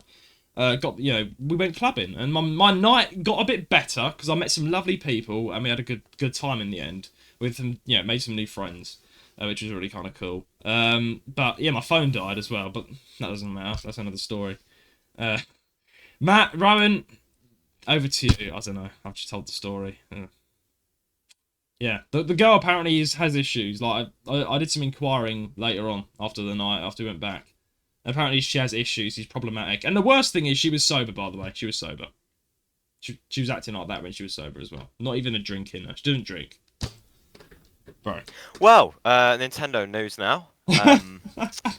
Honestly, mate, like all these stories are just. I'm like, you know what I mean? I'm not the type of guy who goes to a club. I'm a pub guy. You know this, right? Same here. So Same you'll here. never see me. You'll never see me in a club. Same But here. all these stories is just making me realise that I'm doing the right thing by not You're doing going the to right them. thing. Because Yeah. I just don't understand it, man. Like I said to my mum like a few days ago. I got really like annoyed because I said to her, I feel like I'm born in the wrong generation. I don't vape. I don't do drugs. I don't. You That's know, good, man. I No, don't go to don't clubs. join I the don't do bandwagon. anything. I'm just like, and I'm seeing everyone around me, like everyone at college as well, like on their vapes and that, and I'm like, is that what I Bro, should be doing? Like, you're I'm you're not doing any of that. you're looking after yourself. Like dead ass, you're looking after yourself. Like that's a good thing. There's plenty of people in your boat. Like, I know people that are completely like that. It's just people that I feel like the UK's the next generation, particularly my generation now, are fucked. I'm not gonna go too much into it, but I've seen too many fuckery at foot, and I've dabbled in things growing up, and I've just realised that it's shit. Like, you know, I used to go to clubs just for the music and for the fun, and like now it's losing the appeal to me. Like, I'm not really a club guy anymore. I used to be. I used to go clubbing a lot, and now I'm just like I don't see the appeal. I'd No. rather I go down the pub all the time. I'm a pub geezer, and same as you. So it's just nice that you can actually hear each other. It's a good environment, in my opinion. Like, you know, I can have a good And chat to with be a fair, mate. the only way you'd get kicked out of pub is if you did something like proper like Yeah, exactly. And messed up. everyone's kind of like pub culture is probably the last the British culture I absolutely love is pub culture. It's just lovely. I love pub culture. That's just me. But yeah, I'm a pub guy, and I completely agree with you, Ryan. And I don't know, clubs are for a specific type of person. I would say the charismatic people out there. I would classify myself as a charismatic person, but I don't know, man. I don't know. It's all been a bit shit when it comes to clubs now. I mean, I've experienced too much I mean, now. I don't know. I don't even know if it's charismatic. Like, they're just a lot of people who go to clubs are just like the Just typical like yeah. you know people who Not are just there to like have a shag and get a one night stand. That's a yeah. lot of reason why a lot of people That is go to one big clubs. reason. I mean, And if there are you're going loads to of and if you're and I'm yeah. sorry, just to put it, if you're going to a club just for that reason, don't. There's no point because No, there's a lot of people I've heard that a lot of people like if they go to a club and they don't then they go home and they've not had a one night stand, it would be like a fail of a night. And I'm like, mate, that's a enjoy W. the night for what it is. Yeah, it's a W if anything. Fuck me, man. I mean, Honestly. well, this is the last time we'll go on this before we go into the Nintendo news. I mean, at least the viewers have all this content. Yeah, yeah. But This is gonna be one big timestamp just about like the club and everything. yeah, of course. But yeah, I was gonna say like I feel like this is the last little timestamp I guess with sexual stuff is like I've always been someone that is like I don't agree with sleeping around. No. That's just my opinion. I'm not gonna hide that opinion. I think you know I'm not gonna go into my personal life and stuff. That everyone does things and all sorts of things, and everyone's different. But I personally think sleeping around is can be quite damaging to certain Yeah. people. I do think it can be quite damaging. Like I feel like, you know, if you're with a partner and you know you're long term whatever and you're really getting on with each other, by all means do whatever the fuck you want. I'm for that. You know, I've got someone. But it's like when it comes to one night stand, I've got friends. Which I'm not going to name obviously that just love. That their body count is through the roof, and it's like I look at how they're doing now as to when they were going through that phase, and now they're like struggling to even find a long-term partner which they want because of their body the count. body count is like attached. Yeah, Attached to them. and it does define who you are as much as you are. Now, here's the thing: I do agree with changing and learning from your mistakes. Everyone makes mistakes, but I personally think that if you're someone that out there who wants to try, you know, sleeping around, don't do it. I'm being dead ass. If you want my advice, don't do it. It doesn't help anything. It doesn't work, and usually ends in heartbreak or worse. So just don't do it. That's my Yeah, opinion. be more like Mario. Be more like Mario. Actually, Peach to all be his fair, like life. yeah, that works. That works. Like Peach is just his One That's person. it. It's one person. He ain't gone. No one else. He didn't go to Daisy like before. Bro, yeah, he went through fire and hell just to get Bowser, bro. This Mario, I mean, more like to be Mario, fair, bro. That's the thing as well. Like the amount. Have you seen the amount of stuff he has to do to get to? Like it ain't worth it, in my opinion. But respect, you know, you know, that's him. That's what he does, and I respect it. Respect anyway, what is going on with Nintendo? Nintendo. Actually, the first story are suing a streamer for allegedly broadcasting pirated Switch games ahead of the official release. Well, am I surprised? Nintendo was suing again. I saw this and my eyes lit up. I thought, this is brilliant. Anyway, it says Nintendo has filed a lawsuit against an individual who apparently repeatedly streamed pirated and emulated Switch games while also promoting the Switch emulators and other piracy tools to his audience. As highlighted by 404 Media, Jesse Kagan, I think I'm pronouncing that, known as Kagan, is known online as Every Game Guru, reportedly got under Nintendo's skin after he refused to comply with the video game giant. Kagan is also accused of escalating the situation by continuing to stream Switch games, including new titles, before they were released, monetizing his video content and even boasting about his actions in a letter to the Japanese firm. Oh, okay. Oh dear. Oh dear. I'll say about that afterwards. And this is in quotes. On October 24th, 2024, after certain platforms had taken down his unlawful streams as a result of Nintendo's enforcement actions, he sent Nintendo a letter boasting that he has 1,000 burner channels to stream from and he can do this all day, Nintendo says in its lawsuit. The most recent example of this was last month when Kagan supposedly streamed Mario and Luigi Brothership on YouTube and other platforms. The lawsuit further claims he streamed gameplay footage of multiple new games on at least 50 occasions before they were available to the public.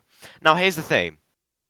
I would be somewhat on his side if he wasn't boasting like that. Like, that just comes across as a bit sort of... No, but you know what I mean? He's pirating the games and streaming them. And he's sent a letter to Nintendo, like saying, "I've got over 50 channels. I can do this all day. I would say he's what you call an idiot, to be quite frank. Like, I'm sorry, but what kind of dickhead looks at Nintendo and goes, right? Like, I feel like he's just woken up one day and he's like, right, let's ruin my life. Like, if you want to ruin your life, do it. Let me explain one way you can ruin your life. Get up, right? Pirate Nintendo games. Not only pirate Nintendo games, get them unreleased. Stream them, promote the fact you're a pirate, and then write a letter to Nintendo telling you you're a criminal and you love to pirate their games. And we'll see what happens next. And here's the thing.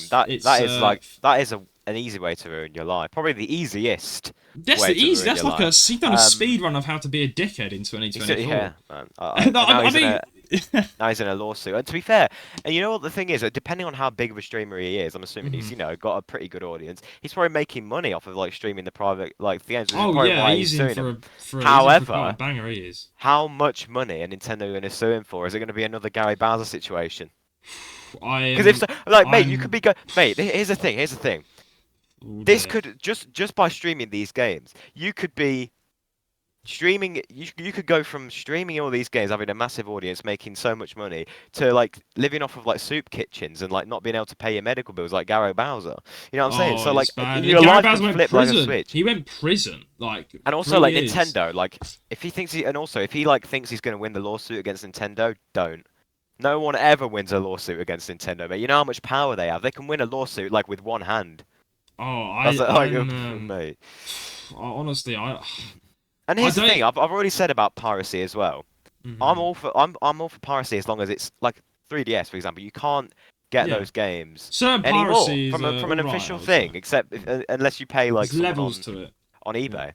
You know, you can't get those anywhere else, and also if they're like really really old games, like retro games. Oh yeah, like 3DS. There's even like entire devices now people are making of like 3DSs or Game Boys with mods. But the Nintendo Switch is still like in like business. Yeah, so like that's just illegal. That is like illegal, just straight up illegal. Yeah.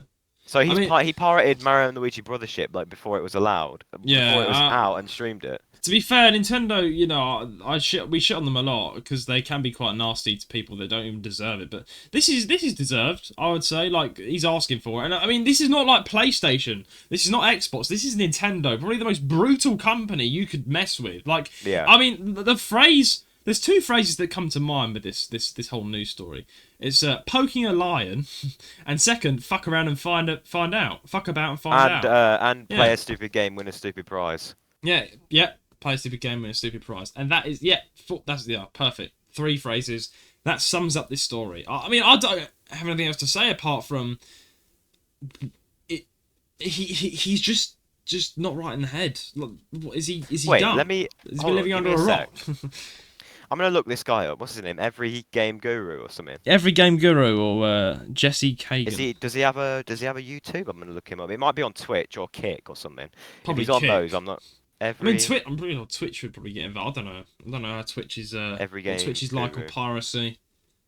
Let's see what Ryan finds. Oh, I can't find him on YouTube, so he's probably on. But Twitch. But yeah, maybe he's been taken down. Could you imagine we got him on for an interview? Oh dear. I wouldn't risk it. Like Nintendo might just like sue us for having him on. I don't know. I mean, I don't know. I mean, I would interview him actually. That'd be pretty interesting. That'd be like, what would the episode be called? Why are you a dickhead? All right, that's what it would be. No way. What? You know what I just found, bro? You know what I just found? What? I typed it on Google. I couldn't find him on YouTube, right? And there's a reason for that. I typed it on Google, Every Game Guru, and his YouTube page popped up. But when I press it, it says this page isn't available. Sorry about that. Try searching for something else. His account has been terminated. Terminated. His account has been banned. His YouTube account's been banned, bro. He's like Master Uruguay, except he's been doing something else. To be honest, I think YouTube and Nintendo are bed buddies. You know that. Nintendo. I typed it in on Google, Every Game Guru. He had a YouTube account, but it got banned. Yeah, I mean Nintendo though. On a different topic, like Nintendo are just like because they're such like multi-billionaire dollar company. Like YouTube obviously daddies up to them and glazes at them all the time. So like, when Nintendo come into YouTube and they're like, this person's annoying me, YouTube like, yes, daddy, yes. And do you think? Do they do that? Oh yeah, like remember like the stories we've covered. Streamers and YouTubers have been like. Their channels have been taken down just using music in the back. And I mean, my video, yeah, that's true. I've got a video coming out on my YouTube channel which uses Mario Kart music and it's copyright free. But I'm kind of scared to release the video because you never know. Nintendo, even though I'm not even that big, Nintendo might. You know what's so scummy though? That on a last topic, right? Yeah. What's really scummy is that they've removed they keep removing like Nintendo. Like music from YouTube, right? But you know what the worst part is? I don't know if it's on like, Nintendo released a music app. Did you hear about it? Music app? No. Yeah, so they released their own music app, which my friend has at college. He told me about it. He showed me it, where you can listen to Nintendo's music. But guess what?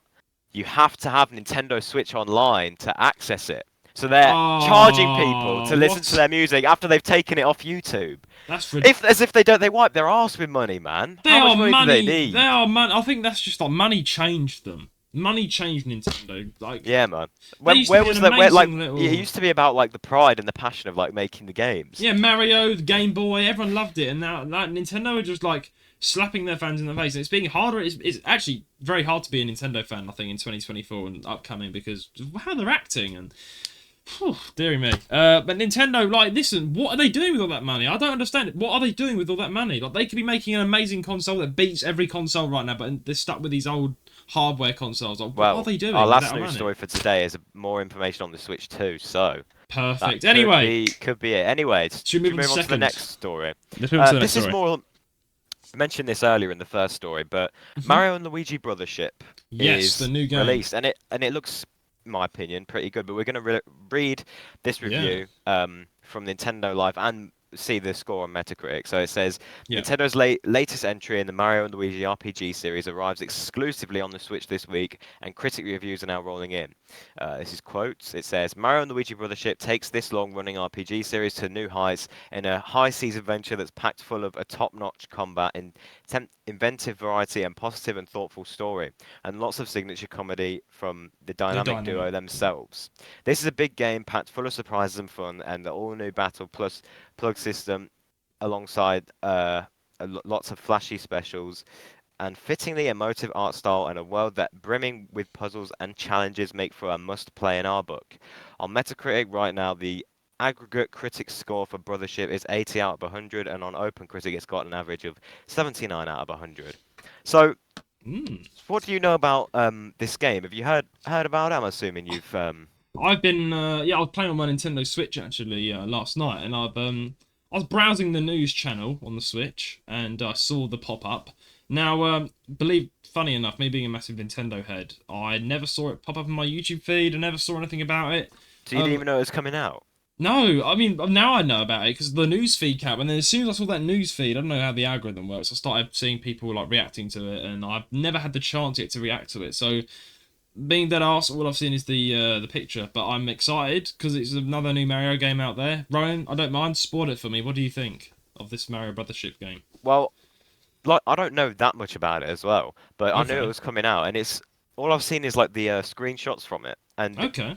it We looks got the pretty good. trailer. Have you seen the screenshots? What it looks No, like? that's all I've seen is the cover. That's the thing, you know more than me. I want to Right. watch the trailer. Probably after this episode, watch the trailer actually. Get that under my belt, and I can probably give more feedback Well, on it. I'll send you a screenshot Go from on. Nintendo Life right now, just so you can see um the So is art it like style of a? it. It's not. Is it like a Mario Bros. Theme sort of? As Nintendo's Oh been yeah, doing. Okay. it's Mario Bros. Yeah, but let me Okay. send to you So, now a picture. It's like a screenshot. That's the art style. It's like ooh, interesting. So we're going for. Let me show the viewers what Ryan just sent me. So we're going for quite a different style now, guys. We're going for like a. Interesting that is. It's like a 2D, 3D sort of it's like cartoon. it's like the 2D style, but like 3D is at the same time. Oh, that is interesting. I mean, it's not a spin-off. It's like it's like a new entry in the RPG like games. I mean, I can't really say much on it, but it's interesting. I don't love it or hate it, to be honest. I mean, You don't love it or hate it. yeah, I don't know. I don't know how I feel about that actually. You It's don't know like, how you feel about is it rubbing you the wrong way? no, I don't know. I mean, no, I can understand because like if we made another Mario 3D game, I don't know, but Because it's 3D, but like it's like a sort of comic style instead. I like no. I think I like it. I just need to see the trailer. You know what? No, I'm not gonna judge a book by its cover. It looks quite good. Yeah. Judge a book by its cover. Yeah, I don't know. I'm like I've seen it. That's the thing. I've not got any bad or good thoughts. It's just like I've seen it, and I need to see more of it to have an opinion. I think. Yeah, like that Yeah. pictures of like Luigi crying. I don't know at what point Luigi's gonna cry, but Oh dear. well, I Let's suppose we'll find see out. anyway. We'll find out. Should we move on to the last story? So that's Yep. Brothership. It's got good reviews so far, so hopefully lives up to it. Because it seems like something Ooh. I would want to get. Yeah. To be Yeah. fair, if I like got a new game for the Switch, I'd be split between Mario Wonder and this. Yeah. I mean, Even though we Mario need to get a new Wonder, like Mario I've game actually in. We like, do. yeah. But Yeah. I love anyway, Mario. Yeah. let's move on to the third and final story, which I'm Possibly the sure biggest. we'll have a lot of thoughts on. That's why I saved it till last. This was actually the Perfect. first one I found, but I saved it till Best to the last one. last. I love it. Anyway, story number 3. It's official. Switch 2 will be backwards compatible. That's big news, that is. That is big We'll read through news. this and then we'll obviously have a lot of thoughts, I think. Of So it says, course. although Nintendo isn't ready to reveal the Switch 2 just yet, the company's president, Shuntaro Furukawa, has confirmed some big news during the latest corporate management policy briefing. Nintendo Switch software will be playable on this successor system. Along with this, it's also been confirmed Switch Online will be available on Nintendo's next generation hardware. He's translated the message shared on Nintendo's Japanese social accounts. Shintaro Furukawa. This is Furukawa at today's corporate management policy briefing. We announced that Nintendo Switch software will also be playable on the successor to Nintendo Switch. Nintendo Switch Online will be available on the successor to Nintendo Switch as well. Further information about the successor to Nintendo Switch, including its compatibility with Nintendo Switch, will be announced at a later date. Well, Official stuff. Wow. so yeah, so we now know that the Nintendo Switch 2 is going to be backwards compatible because that's good. That's big news because that's something that we were speculating on quite a lot during this whole run up to the Switch 2. It's like it's like we're in the build up right now of the Switch 2. It's like a countdown, and we're on this on this show We're we're on giving you this. the latest Yeah. updates. We are giving you the latest updates, and I know you guys want it. So, But we'll yeah, start with you, Ryan. Start with you. here's the I've thing got about a couple the of thoughts. Switch 2 backwards compatibility. On the surface, it's a good thing. because it means that they're not going to start re-releasing their old games for the Switch 2 for more money, which what was a concern of ours. I know that. A big but concern. At the same time, does this mean that the Switch 2 isn't going to be that different from the Switch 1? That's my concern now. You're exactly the same as mine. Like, you're on exactly the same mind track. I was going to say, like, you know, it's literally what you just said. Like, you know, I think that if they made a new console, it would have to be dramatically different, right, to the Nintendo Switch to be good, right? So if it was if we were going to make a completely different game style, different console, it would need to be dramatically different, which of course is going to be hard to pull off. But of course, it being the successor, would think, okay, well, yeah, but again, we had that fear of if it's like a Switch, and it was like a spin-off Switch that had a bit better graphics, but with different games, that would be shit. That would be unbelievably shit. But the good thing is, like, that fear is now gone because Nintendo have come out and said, actually, no, this is compatible with the old games, right? Yeah, so you can pop Mario Kart 8 Deluxe into the Switch too. Yeah, but then that just means, not to be a hater or anything, that this is just another Nintendo Switch. Does it? Yeah, because I think, all right, I think most fans are going to react to this in a positive way. They're going to be like, oh, I can play all my Switch library of games on this new console. However, if you pop Mario Kart 8 into Mario Kart 8 Deluxe, if you pop that into the Switch 2, the new console, the Switch successor, the thing that's going to change the world, and it looks like just Mario Kart 8 Deluxe. What's that like? Have we got it? Have we actually like? Talk about Scarlet and Violet. I played that game. It's not that good. It's good. No, actually, no. I've said this before. I actually like Scarlet and Violet. I think people shat on it way too much. Like, it was a good Pokemon game, but like, it's got its issues. Like, we also map loading in too late, and so like, imagine you put that in. It's not going to change because that's how the game's been made. That's how the game's been made. Yeah. But maybe it's still for the best because I feel like many people want to get the new Switch and play the new games that are obviously way better with this new hardware, but also they want to probably play it on, you know, Here's the thing. I think it might be a sort of, it might be a thing with like sort of PS4, PS5 where it's like the graphics is like it's in like 4K or something, and it's like there's a slightly higher frame rate. So instead of 60 FPS, it's like 100 FPS or something like that. I'm guessing that's what it's going to be like. I mean, look at Dolphin Emulator, right? That takes old games and makes them bloody 4K. So, I mean, I don't know if Nintendo are going to be wise, and let's just say we've got a 4K PlayStation 5 hardware Switch console. I don't know. I feel like you never know. There could be a little software thing that's on there for free, which you can render all your games through, so it's rendered up. You never know. You know, I mean, I feel like the best case scenario is it's like a new Switch, but it has like hardware that's equal to the PS5. Like, that's the best case scenario. That's the best case scenario. But then again, for the negative people out there looking, I think this has both pros and cons though, Rowan. Like, I feel like, you know, you're gonna have the pros are, yes, it's a new Switch, maybe it's way better hardware. That's very good, and I don't really have a problem with that. But then it's not new and innovative, so over time, Nintendo's sales are going to go because it's not. You think so? I don't know. Because I think one of my friends said he thinks. One of my friends said he thinks like the Nintendo Switch 2 is going to break like sales records.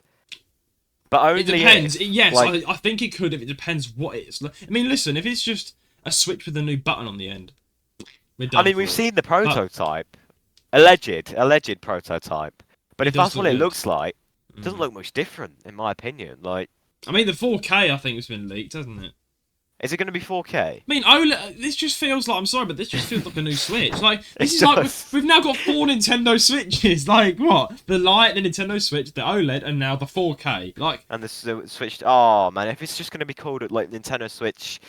No, I think it should be called like. I mean, I wouldn't be a hater if it was called the Nintendo Switch Pro, because if you think about it, it's not the. Yeah, because everyone wanted a Switch Pro. Yeah, so it makes exactly that makes sense because you got the OLED. It's like but like if it's the Nintendo Switch Pro, is that a successor or is it just another? That's just another Switch. If it's called the Nintendo Switch Pro, that's just another Switch in my book. Unless it's. I mean, I feel like. Of course, the games are going to be. I mean, this is the good thing, right? At least they're not killing off the Switch anytime soon. Because they're keeping it out. They're keeping out the Switch going. They're keeping that Switch going. But that's really good. They're remembering the Switch now. They're not cutting it off. No. Here's the thing. Is what was I gonna say? Yeah, like if it's called the the Nintendo Switch Pro, I feel like if it's got hardware that's like equal to if it's a Switch successor, it's like the PS5, for example. That was the PS4 successor, but it wasn't called the PS4 Pro XL, so it wasn't. It was called the new thing, PS5. So I feel like they need a new name. What, like the horrendous Switch? I'm making. I don't know, but like I honestly, if it's a Switch successor, like if it's like a brand new, it's console, not a successor, really, is it? If it's a Switch that is compatible. Well, then what's all this hype been for? That's what everyone's been saying. Wait! I think we're seeing a repeat here. Think about the 3DS XL new.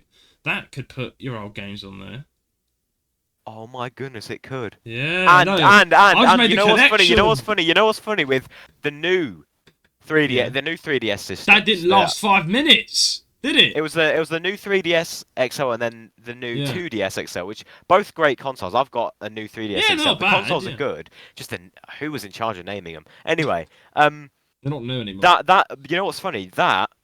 You could play any old 3DS game on it, but they also released games exclusive to the new. So then they're going to release games exclusive to the Switch 2 that you can only get on the Switch 2. That's what I'm thinking. Do you think? Yeah, that's a good theory. That's a great theory. I don't think they would release new Switch games for the old Switches. That would make sense, really, because then why would they buy the new one? And Nintendo are greedy, so they'd want you to buy the new Switch. Exactly. No, I can see a connection here, but let's hope it's not as bad as the new Nintendo 3DS. Like, they hardly made any games for that, and then they just... There was only a few games, like, exclusive to it, but... And yeah. It's funny, because there was a hiccup in the process of this new XL stuff, because you know how the Toad game that you've got, right, that was for... Hiccup? Yeah, because, you know, he said they're only for the new consoles, the games that are made for the new 3DS console, like the game the Toad Tracker. I put it in my 3DS and 2DS, and it worked. Wait, but Toad Tracker isn't for the new. Is it not? Oh, okay. Well, it worked on mine, and I thought it was for the new one, but... Oh, it might. I don't know. But yeah, I don't know. And plus, like, what annoyed me so much about the new systems is that they made... Instead of taking the SD card out, you had to unscrew the back, and that really pissed me off when I was trying to mod my 3DS. I needed a screwdriver every time I wanted to like put stuff on my SD card. Yeah. I don't know why they did that. Oh, that was silly. But I think now though, it's taken them 8 years to make this new Switch. So hopefully it's... I don't know, man. But or they made this upcoming Switch in like 2017, and they've worked down like that. That theory said. That's to be fair, that's a crazy theory that they made the Switch Lite first. It's a leak first. that I've leaked myself. Wait. So what's the theory? They made the Switch Lite first, and then like they made the Switch Lite first, and then like they released it. Think about the order it's released in. Is the other way around. No, the OLED was made first. Oh, the OLED was made first. This upcoming one was made first. Yeah, but that's a bit too much of a stretch. It's a good theory, because they make it around more. If that theory's like good, if that theory's true, they're like making the best version of the Switch 2 now, and then they're gonna like downgrade it and then release that, and then like release the exactly. See, what I mean, that's a very like my source is fixed. Like they are, which also is like a good plan for like. Yeah.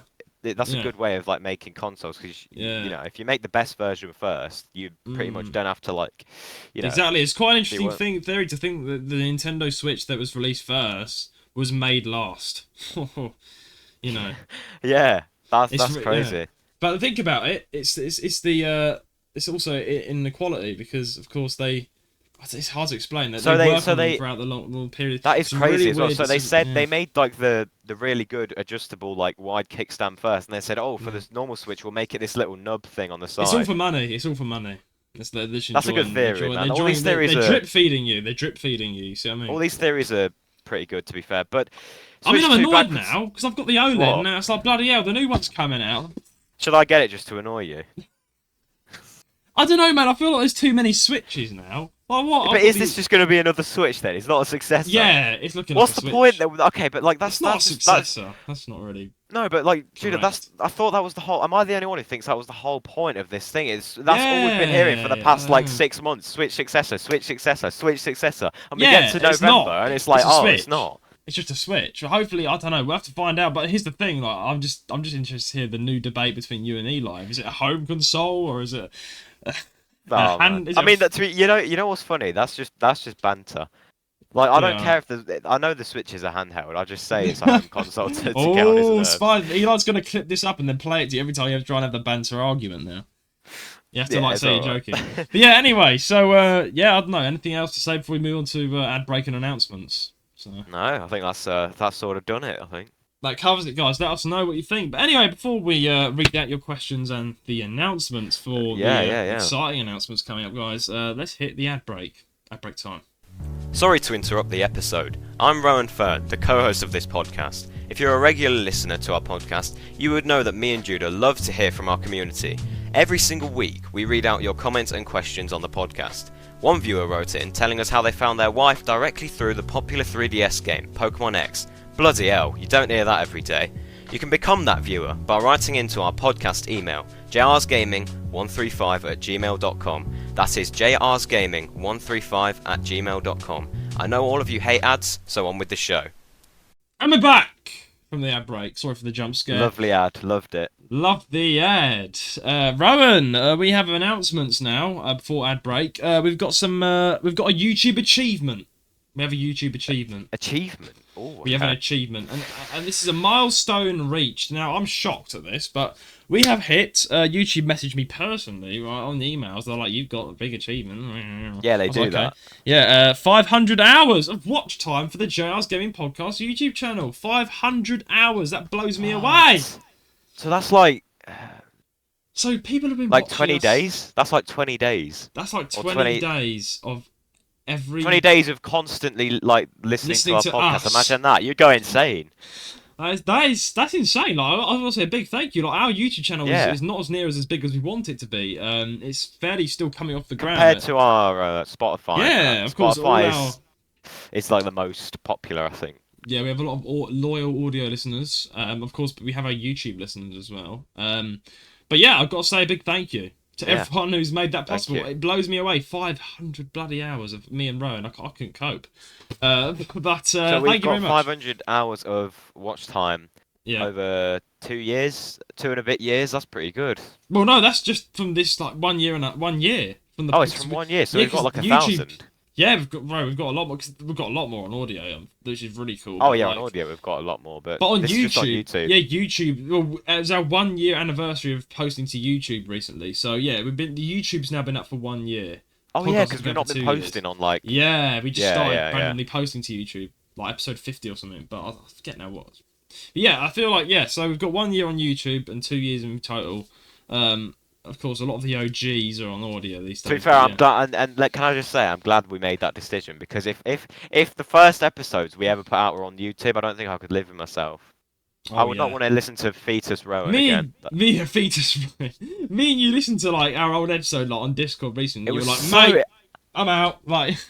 It's really uncomfortable to listen to for some reason. It is. Even I've got a bit of a weird voice, and even Eli sounded higher as well. I don't know. We've all gotten Yeah, Eli's impossible to get high. The thing is, theory of I know we've mentioned Eli several times, and he's gonna if he's listening, then he knows. But obviously, Eli actually of course he's got an incredibly low voice, which is hard to get. But apparently, he just woke up one day and he had a low voice. He just woke up. He was I used to remember he used to sound like a little child, and then one day, it was like he's. Do you reckon something crawled into his throat and maybe? Did Darth Vader throttle him in the night, and he's like, and then now he's like the Dark Souls version of who knows what. To be fair, that's pretty cool. That's pretty weird. That's going to be a theory forever. What made his voice What made his voice like that? I mean, we love his voice. Yeah. I've told him to. Because with me, it was a gradual. With me, it was a gradual change. You can go back to last year, the middle of last year, and the lowness is getting there, but it's still in between. It's half and half. Yeah, it slowly goes down. I mean, mine actually dropped as well, but and mine's kind of been the same-ish, but I don't know. It's getting lower as well. My voice is still going lower. It's weird. Yeah. But I don't know. I think my voice will stay like this now. I feel like I've reached my peak manhood. My voice is very twangy anyway because I've got my London accent, so it's kind of interesting. But anyway, we've got a Christmas special coming up in next month, obviously. Yeah, we've got the Spotify will be releasing the Wrapped. So okay, but here's the thing. Okay, coming up. Oh yeah, wait, and then Yeah, polls. Read the person in the. We have a special guest hopefully coming to the Have podcast. Have we ever said them before I think on we air? mentioned them, but we're going to mention them. Wesley Winter, almost 100,000 subscribers, massive YouTuber really compared to us. He's a friend of mine. I'm glad and proud to say that I've worked with him, and he's agreed to come on the podcast sometime. So we're gonna get that episode out very soon. That's gonna be a very big and special episode because me and Ryan watched Wesley. And Ryan, you're the one that introduced him to me, and of course we'll talk about this in the episode. I feel like it's a story to be told to Wesley himself. You introduced me to his video that went viral called "Burning Britain," and then I somehow weaved my way into him, and now I'm got him on WhatsApp. Like, insane. I don't know. It's really cool though. Like, he's a great guy, and we'll have him on. He's a really interesting character to have on. Gosh, you know the worst. Gosh, what was the video? You know, you watched like all this stuff, didn't you? During the whole when like the peak of like all the riots in the UK. The peak of the riots. But did you see that the worst video he ever filmed was like when a car got like set on fire, people like smashing the windows of houses. Oh, that was 3 million views. We'll talk about that. We're gonna delve into his most viral videos. I would love to delve into those videos, man. All the questions, all the behind the scenes information. That was just it was just like hurtful to watch. It was hurtful. It was just random people's houses, like nothing to do with them, just getting like smashed because like it was just ridiculous. Yeah, it was. Awful. I mean, I'm glad that they've. Like, I've not heard anything about, like, riots lately. I think they've calmed down. I think the riots have all calmed down now. Yeah. I mean, hopefully they stay that way. Obviously, tragic things happened back then, and of course it caused a lot of things, bad and good. Well, not good. Bloody hell, not good. Nothing good, really. Nothing good, really. Nothing good. Nothing good. It was awful. And, I mean, the only thing good was we found Wesley through it. We found Wesley. So there we go, and he went viral through that as well. So, and I've actually edited one of his videos, which is really cool. That's not released yet. We're still working on it. But I'm sort of in his like team. So I'm like. I've asked him, can you do me a favour, Wesley, and come on my podcast? And he's like, sure. So we'll get this rolling hopefully this month or next month. We'll see when he's a very busy man. The Christmas special. Yeah. Like we talked about earlier, we don't know like who's going to be there yet. We know a few, but like we don't know how many. What's the maximum number of viewers you can have, or like not viewers, the maximum number of like. People you can have. 10. That's the max, yeah, definitely. Should we try and max out the episode? I mean, even 10's like... The guest list will be going out. I've got a few people on the guest list already that I need to invite. To be fair, though, even 10, like, if you're listening on audio, like, if there's 10 different voices, that's, like, quite insane. Yeah, so I don't think we're going to have 10. Yeah. This is like, I mean, maybe like 7, 8. I'm like a 5 or 6 or 7 at best. Yeah. I mean, that's fine. We want to bring the OGs back. I mean, a lot of people want Beth back on the podcast. Oh, yeah, because Beth wasn't in the Christmas special, was she? She was going to, but she unfortunately couldn't make it because of a busy schedule. I'll ask her. Arceus debate. She came back. By the way, she made a return for the Arceus debate. She did. Remember the first episode with her on it? I was still like a fetus. Yeah, Beth. Yeah, you're a fetus. She was an OG though. That was a great episode. I loved it when Beth came on. Yeah, that was a good episode, and yeah. Natasha is an OG. She never came back. I remember her. She's a good friend of mine. I haven't spoken to her in ages, but she's a childhood friend that I had on the podcast when you couldn't be there. Maybe she came on once and never came back again. We delved into the more serious topic on that episode of Ukraine and Russia. Because she's actually like. She lives in Ukraine and used to live in Ukraine. Of course, she's never gotten back since, unfortunately. But it was during that all broke out, she came on the podcast and she spoke about it. So go and listen to it. It was a good episode. It was a great episode.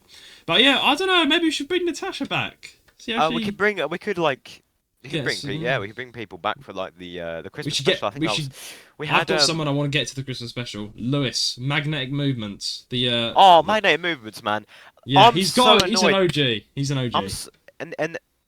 And you know, like time-stamping that episode of like the magnet fishing. Yeah. Every single minute more, I like listened to like all of his stories. Yeah. Was like you loved that, didn't you? Even more like wanted to like talk to him. So if he comes on the Christmas special, like I'll love that. Oh yeah, and he's a great guy. He's a funny chap. He doesn't drink, smoke, or anything. He's like you. Oh, he's my type of guy then. He doesn't go clubbing. He seems like a good mate to have. Because if you're so he'll be the sober one of the group because he doesn't drink. Surrounded like by mates, you know. Yeah.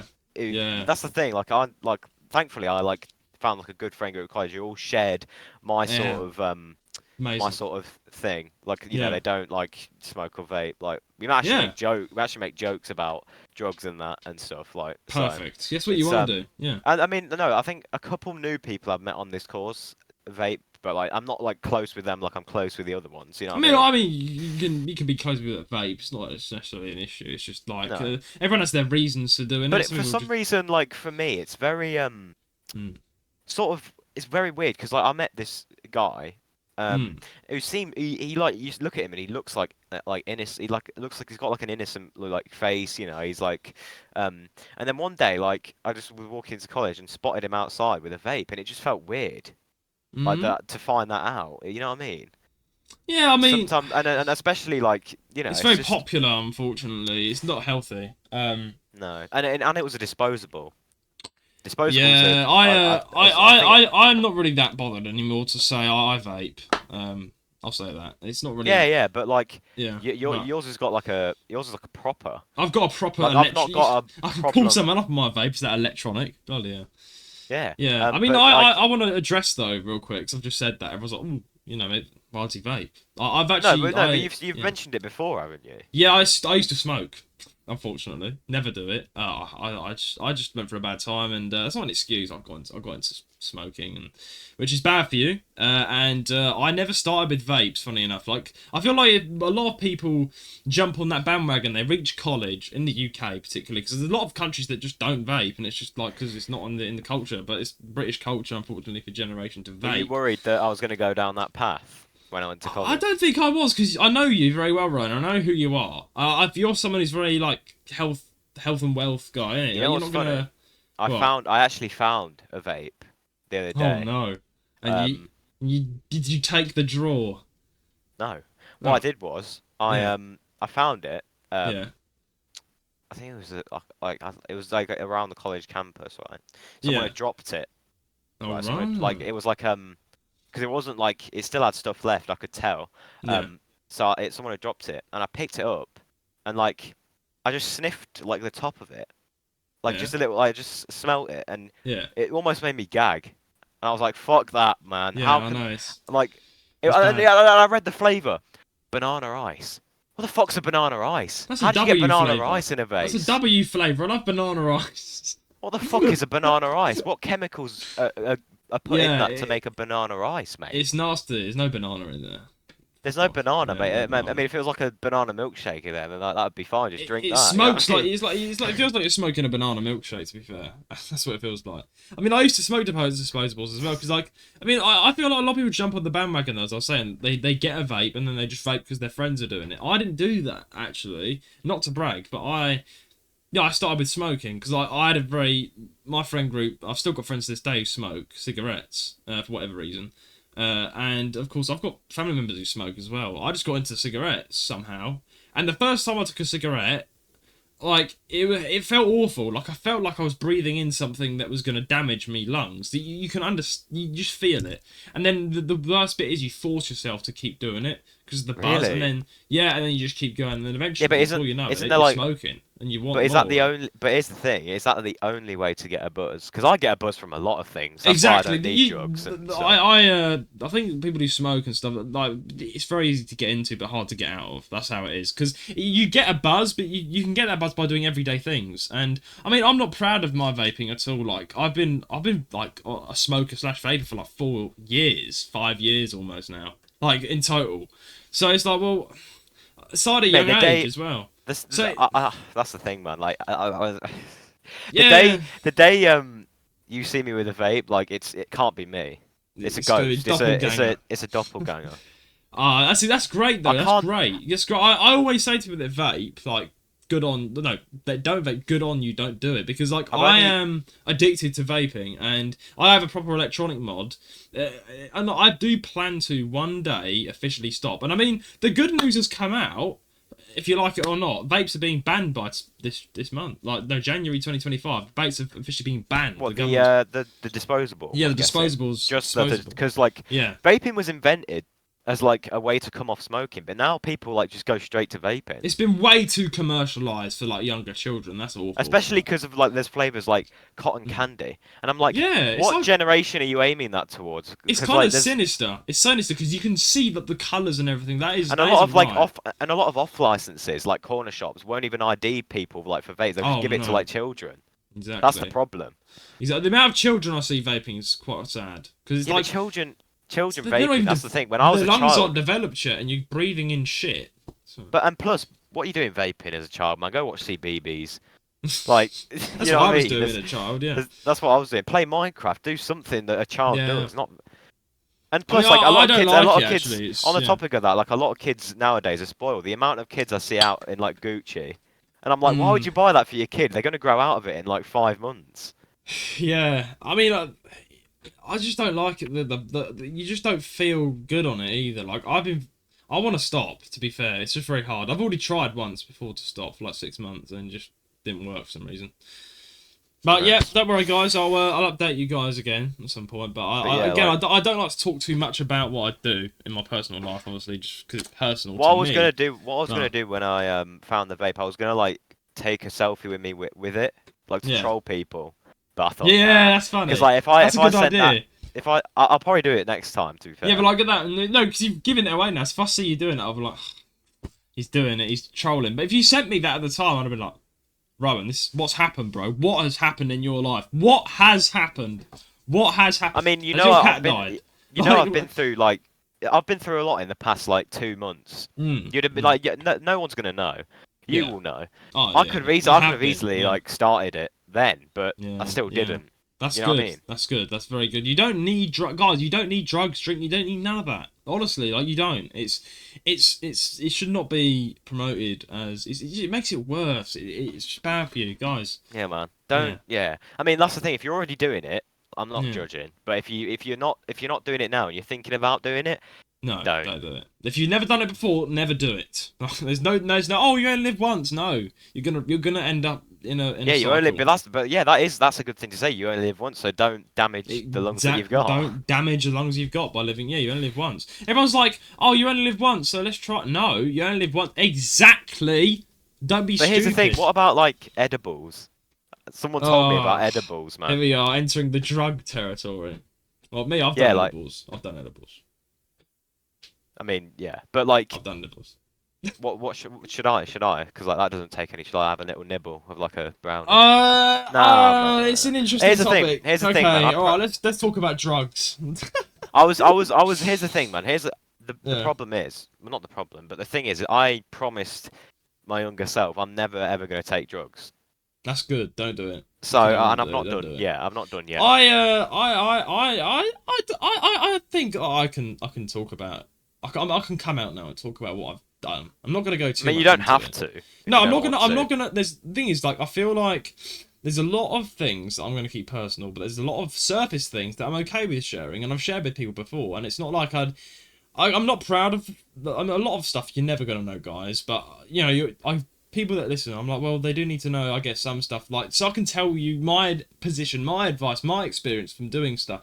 I mean, I've never really been a guy. Of course, weed here is very easy to get. Unfortunately, it's it's illegal doing weed here. Edibles, I think, weed, CBD is legal here. You can do CBD, which is like a strain to make you calm, which is good for ADHD. I've always been on and off with the whole weed situation because, of course, weed is legal in a lot of countries. Like, you can smoke weed, you can have edibles, and it makes you high. But there is, if you like it or not, when it comes to weed, there is issues. And I don't want to be a boomer, because a lot of people do smoke weed, actually. They probably listen to this podcast. You never know. Of course, weed has been, like, known, like, long-term, THC and all that shit. It can give you schizophrenia. And it can, schizophrenia? Yeah, and it can, like, it can mess with your brain. And you've got a higher chance of having a heart attack when you're high on weed than ever before.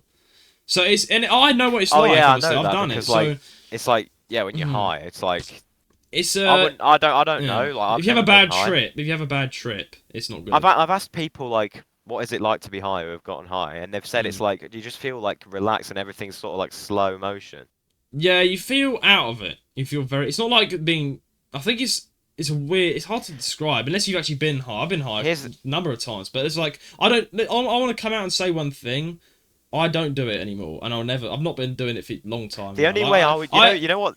Yeah, because I've got a position though, because I've just decided that you don't need drugs. You just don't need them. I mean, this is my opinion, right? Another opinion I'm going to flash out there. There's no need for drugs. Listen, in life, you can have a lot of fun doing everyday activities with your friends with no drugs needed. You don't need drugs to be happy. And it can lead down a bad path. I mean, I've been down that path. I've experienced stuff. And my position is, it's not worth it. Like, you don't need drugs. You don't need it. You don't need it. You don't need to sleep around to be happy either. No. See what I mean? That's another thing as well. Yeah. So these are all things to people do to be happy. But the problem is, both of those things, drugs and sleeping around, long term, they're gonna mess you up, man. They are. I know people that have gone down the gutter, unfortunately, just starting off with weed. Again, it's the only. I know someone actually. Sorry, I know some. Well, one last thing. I know someone whose mum is quite close to me, whose mum tried doing weed when she was younger, and she had to go to the hospital because it didn't go well with her heart, and her heart almost. Yeah, everybody reacts differently to it. That's the thing. Yeah, exactly. So I would say, if you're gonna do it and it's legal in your country, do it in a legal country. But don't just think about it first. Like, I would say it's not worth it. I don't think you need drugs. Like, and it can be quite a tough topic, I think, because a lot of people do it. And so I know a lot of people personally that do it, and they're like, I'm fine, and it works for them. And I've not got an issue with them either. Like, I've not got a massive issue with weed either. But like, my opinion on it is, you don't need it. That's all I'm gonna say. You don't need it, and you don't need to try it to be cool. The only way I would ever get high is if someone drugged me, like without my permission. That's awful. That's probably what would happen if I went to a club. It happens, unfortunately, and it's not worth. No, that's not good. That's like a bad high. That's like drugging you to fall asleep, so bad things can happen to you. Yeah, there's some. But the problem with that is people often have a motive. So like people will like drug you, so you get high, and you don't know what's going on, and they'll just like take. They can just like take your wallet from you, and you won't like react. Happened to Matt. He told the story on this podcast. Yeah, but like I imagine like if someone drugs you and you're high.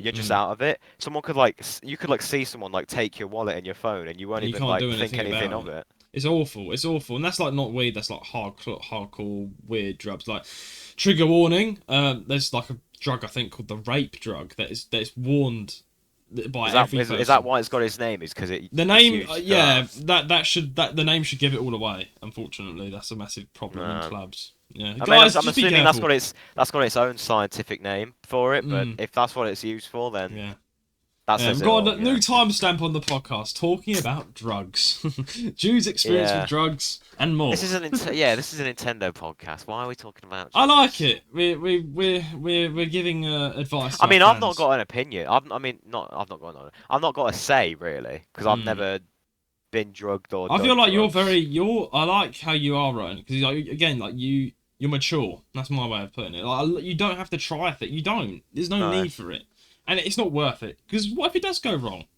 Then what? There's no changing that. Yeah, but I just don't see like, and like that's the thing right now is like, if I like, I've heard that like, obviously I don't know, but like I've heard that the first like puff you ever have, you're gonna cough like mad. Yeah, you are. Just that is enough to put me off. So that's why I'm never going to do it. Yeah, exactly. It's a good point. Like, and that's how your body. No, but here's the thing. That's how your body should react. That's its natural reaction. Is coughing a load of times. But if you keep doing it, then it's going to get used to it. That's the problem, that's the one thing about smoking. Like people that are full-time smokers, like they don't feel anything, but it's like the first time you smoke, you feel the damage in your lungs. Every smoker would tell you that. Right, and you feel it. You feel the damage the first time. So it is a problem, and you're getting used to that problem, which is a big problem because you're just damaging yourself more and more every day without realising it. And it's a shame because I've got family members who smoke, and they've been smoking for years, and I can see over time like what happens to their bodies, and they're obviously my family. And like at Christmas time, whatever, when everyone's around the house, like the whole room stinks of cigarettes. I mean, I used to smoke, so I know what it's just. I don't know. Well, I do know. Just don't smoke. Just don't do any of it, guys. My last point, I think Ryan can agree with us. Just don't be silly. Don't be healthy. be healthy, and be safe. Don't do anything stupid. But anyway, question of the week. Question of the week. Well, this time I decided to focus on probably our biggest fan from America. Yeah. It's time to shout him out. I feel like he deserves this shout out from being probably our most biggest fan from America, from the States, and this dude is a listener from Amazon Music. Shout out to the Amazon Music listeners. Let's focus on Ben. Ben animates things. Is that Ben animates things. Yeah, he's involved with me. I've spoken to him personally now. He's probably the biggest fan of our podcast. Me too. He joined the VC last night. So yeah, and he loves the podcast. So why don't we shout him out? He's got a question, but which is quite funny. We'll answer that. He's got a lot of questions. There's a couple of things we're going to talk about, but the big thing I want to talk about is he made a short about our podcast. Ben animates things. It was really lovely to see. I was like, it's like there's like, sorry if I butcher your accent, Ben, but it's like there's two British guys that do this podcast, and I love to listen to it or something like that. And I would recommend it. And it was like a short talking about he's an YouTuber, sorry, not anime.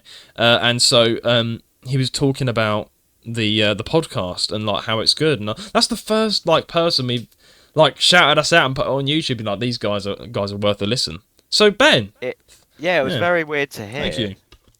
Because then you sent me this short, like I wasn't expecting it because you didn't tell me what it was. You sent it to me and said this is so cool. So I watched it, and he was like, "There's a lot of bad podcasts around, so that's why I want to tell you about a good podcast called the JR's Game." And when he said that, I was like, "Wow, that's like really, really, really cool."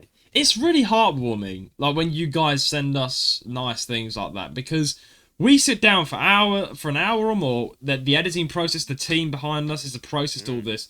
We spend a lot of time, putting these episodes out. We want to entertain you guys. I want to keep you guys company through your hard times, and that's what we do. We're here to entertain you guys. At the end of the day, we're here to like me and Rowan. Like I feel like some YouTubers put on a personality, don't they? Me and Rowan, if you met us in real life, this is how it would be. Like we don't. This is we act like how we are in real life. I'm gonna bring up someone right now. KSI. Do you think he's like walks around London with his family going Lunchley? Probably does. Logan Paul did that. Logan Paul, the birth of his child was like Lunchley. Oh yeah. But anyway, not to bring those dickheads into deranged. it. But I think I don't know. I think KSI does put it on. I think a little bit. Mate, who knows? I think we'll never know. With all of his like shouting and stuff, I'm like, he can't be like that to his mum. Surely, with his mum, he's just like. Imagine him saying to his mum like he just says to his mum, drink Prime and eat lunch. I mean, Lunchley's like on the verge of like being. It's been recalled, hasn't it? Because it's got mold in it. But, yeah. That's a whole new thing. We'll talk about next episode. I think we need to talk about the whole Lunchley issues. But what I'm saying is though, what I like about me and Ryan's podcast is like we guys are just completely honest. Like we are. Yeah. There is no like if you meet me in real life, and Ryan can vouch for this. This is how I am. I don't put on a personality. I just sit behind this mic and I talk. Whereas me, I put on like a massive personality. Like I'm nothing like this in real life. He's absolutely not. No, he's not. I'm a very boring person, but like I thought for the podcast, I'm joking. I'll say the same thing. That there is an accurate depiction of Ryan's like. He's extremely sarcastic. Sarcastic, yes, absolutely, like, man. You're the definition of a cynical Brit, and we love it. People say that to me as well. They're saying like. I think someone even put like, didn't they? Total Ginger. Yeah. Said like they love how sarcastic I am, and I'm like, yeah. I love it. It's a good dynamic because I'm also quite sarcastic, but like you're the most dry-humoured, sarcastic person. Even my mum who listens, my mum was like, I love Rowan's sense of like dry humour, and it's like, bro, that's what my mum says. She's like, oh, your sense of humour is so dry. Yeah, it's like a good thing. It's like the thing is, dry humour is hard to pull off. You have to be a certain personality type, and Rowan's just. That. Nice. Like he's the dry humour, cynical Brit that everyone needs, but he's lovely at the same time. So yeah, if you see me and Rowan walking down the road, and that's the thing that comes out. The thing that comes out about. Oh yeah, absolutely say hi. Yeah, we all say hello. And you can have a you can have a selfie now because my face is out there. So we can have a selfie with two. I mean, we're not even that massive, but that would make our day. I mean, don't be like shocked or anything if we're just like this, because if we're cynical and sarcastic to you as well, we don't mean any harm. We're just British, and we really do care. You know what? But I would imagine someone coming up to me and saying, "Are you Roan from a jail?" I mean, that would just blow my mind, wouldn't it? It's happened to me once, and I've never happened again. It's happened to you once, but it's never happened to me Yeah. Probably mostly because I don't show my face as well. But now my face is out there. Mine was the voice. That's really weird. I mean, my voice is quite different from Oh yeah, like... God, bro, imagine like, that you know what would be crazy if someone at like, I'm not gonna say what my college is because I'm not gonna dox. That's complete but doxation. if I was like walking like, because like I just walk through like the hallways of college on break, like talking to my mates. Imagine like I walk past someone talking to someone, they hear this voice, and they like just stop and They're think like, Rowan. What do you mean? How do you know me? What would you like? Honest reaction if someone was like Rowan, and you're like, you don't know who this geezer is. I'd say yeah. What if the JR's Gaming Podcast? I bet you would say no. What's that? You would do that, wouldn't you? You'd be like, I might have a bit of fun at first, yeah. Yeah, I can imagine that. I'd say yeah. I'd say sorry. What? What'd you say? You're Rowan, right? Rowan from the JR's Gaming Podcast. Roanrants. Are you sure that's me? I don't think I. And then you're like, would you lead on until they're like, oh, and they walk away sad? You're like, no, mate, it's me. yeah. That'd be. Yeah, but now that's out there, so if anyone meets me, they'll go, "Stop playing dumb. You said this on the podcast. I know it's you silly old." Oh, that's a good point. I mean, I've never met a fan actually from anything, even my YouTube. Like, I've only once, and that was on the podcast. That was really trippy because it's never happened again, which is understandable. It's a 1 in a millionth chance to happen to a small YouTuber like us. I've already told the story, but yeah, a girl recognised me from the podcast. Do you think anyone? Because there's a load of students like in that college. Do you think at least one of them? You never know. I mean, Leicester. There's definitely a few in Leicester. Leicester's got. We've actually got quite a few people in Leicester listen to us. Like a percentage of what? I think about 20. No, but I mean, like in my college. Do you reckon at least one person in there? Yeah. That's a good question.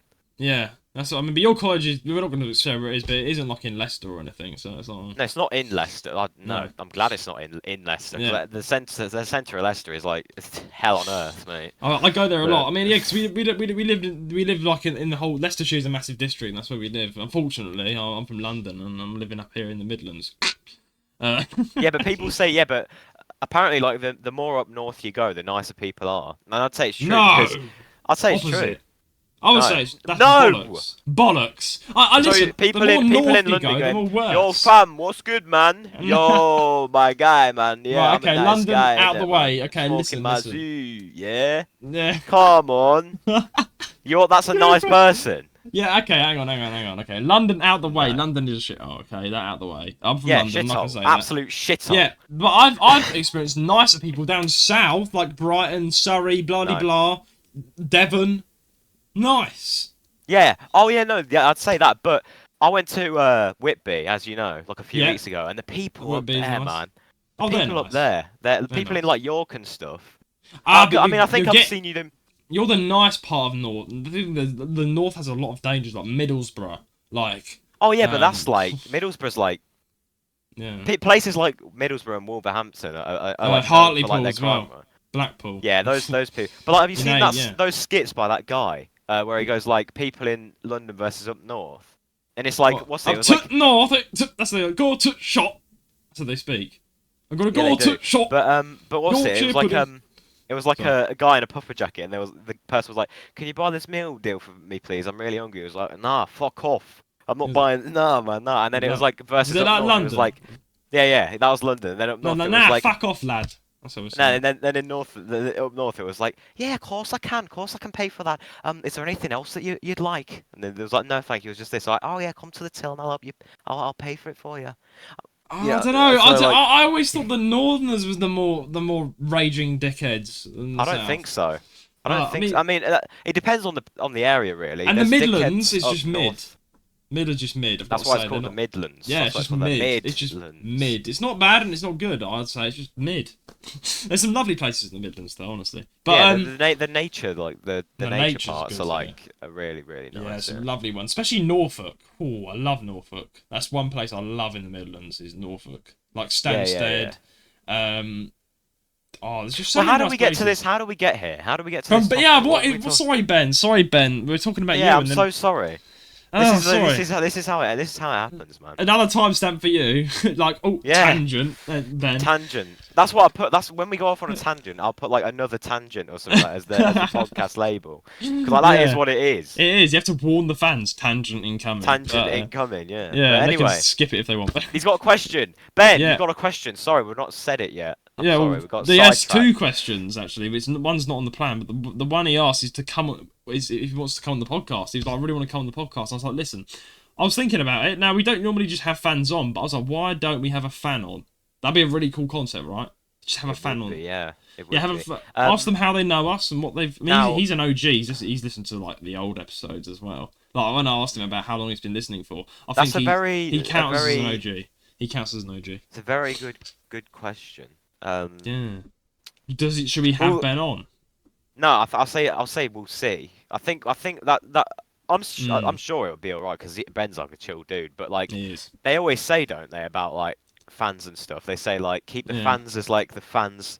And then, but I think it would be a good idea. I think it's a good idea, like as a concept. But Ben, nothing against you. Would love to have you on, mate. But I was just thinking, like, if we have one fan on, then the other fans are going to be like, what about me? I've been listening longer. They all start emailing. They all start emailing us like in the thousands, just saying like, yeah, that's what I mean. Because we have lots of people that love us. I mean, Ben, I like the concept. We'll have a look. We'll have a look and see what we can do. That'd be interesting, I think. That'd be interesting. I mean, while we're quite a small podcast, like, I feel like it'd be quite a good thing to do. When we're big, no. If we get big, fingers crossed, please. But like, imagine that's like going to like a meet and greet, isn't it? And then someone saying, "Can you sign this, please?" And then everyone else gets their paper out saying, "Oh wait, if he's getting something signed, can you sign this for me? Can you write your name on this?" And you feel really bad. I mean, if I was famous, I think I'd be a really like dicky famous person because I would want to sign everything, and then I'll run out of time. Yeah, me too. But I want to give everyone a chance. I know what it's like to meet someone. That's what happens sometimes at meet and greets. They have to like close it, and then like some people don't get their stuff signed. Yeah, I'd say about that. I think I would say like if anyone does, I think I'd be like if the like venue was closing, I'd say, look, if anyone else wants their thing signed, right, I'll be at this place. Come here, and I'll sign something for you. Don't get a bodyguard with you, mate. You never know who's gonna come along. But that's the thing. But that's the thing. The only issue with that is that they might put on their story. He's still taking things. More people will come. More people will come. If this is how famous you are. If you're like a normal like. Oh yeah, but that's like proper like famous. That's too famous. Like that's like you're talking like Markiplier. Like if you were doing that, if you tried to run away, like they'd all just like run after you. Yeah, you need like you have to. Yeah, that's like Jacksepticeye sort of fame, and I don't think I'll ever get that. But if I ever get some sort of fame, I would want to, and I want this to be remembered. If I ever got that lucky chance to do what I love as a job, I think I would try and get everyone's stuff done. Like I just know the feeling of like I've watched people and I'm like, oh, they're cool, and if someone thought that of me, like if they're gonna give their time to watch me all that time, and they're gonna come to my event to see me, I find that it's only right that I sign their stuff. Like they're taking time out of their busy day and schedule to watch me, watch the podcast. I've had an idea. Of course I'll sign. I've just had an idea. And take a picture. What if like when we get big, we do like a live podcast? Yeah. What, on like a stream? Yeah, we'll do that. We need to do that. No. Oh, like on stage. Yeah, we'll go to like a venue and like. Yeah, I want to do that. I'll be happy to do that. That'd be quite cool. That'd be quite. What if you have like someone who jeers at them? They're like rankers. No, we'll just banner them back. I'd say, wait, who are you, mate? Show your face. Which one is it? Go on. Do you want to come on Show the podcast? Yourself. Do you want to come up here and do this then? Remember, Rowan, that so sorry, Ben, on this tangent. This is the best episode for content. This is like for anyone who's been waiting 2 weeks. This is perfect. Like, this is gonna put Ben it's gonna put him off like coming on. He's gonna be like. But it's like I just like how everyone's been waiting for an episode, and now you've got the episode. It's massive joy. Ben, are you like listening right now? Like skipping ahead, like saying like when is he gonna answer my question? You never know. I'm sure Ben will listen. But anyway, last point. You remember in Trash Taste? I remember we talked about it and it happened. Trash Taste did a special. Shout out to Trash Taste, epic podcast. And they were in, I think, Japan or no, LA. They were in LA doing a Trash Taste special on stage. And a guy like came onto the stage. He was like drunk and like sat in the chair next to them. I was like, oh, remember that? And then it was like, I tweeted about it. Yeah, he got on stage and sat down. There was really bad security. Like they spoke about it, saying they were unimpressed because they could have had bad intentions. They wouldn't be fucked. I think I do remember that. Yeah, I remember that. It was like a dude, Yeah. like, he was really weird. He just came up onto the stage, very rude.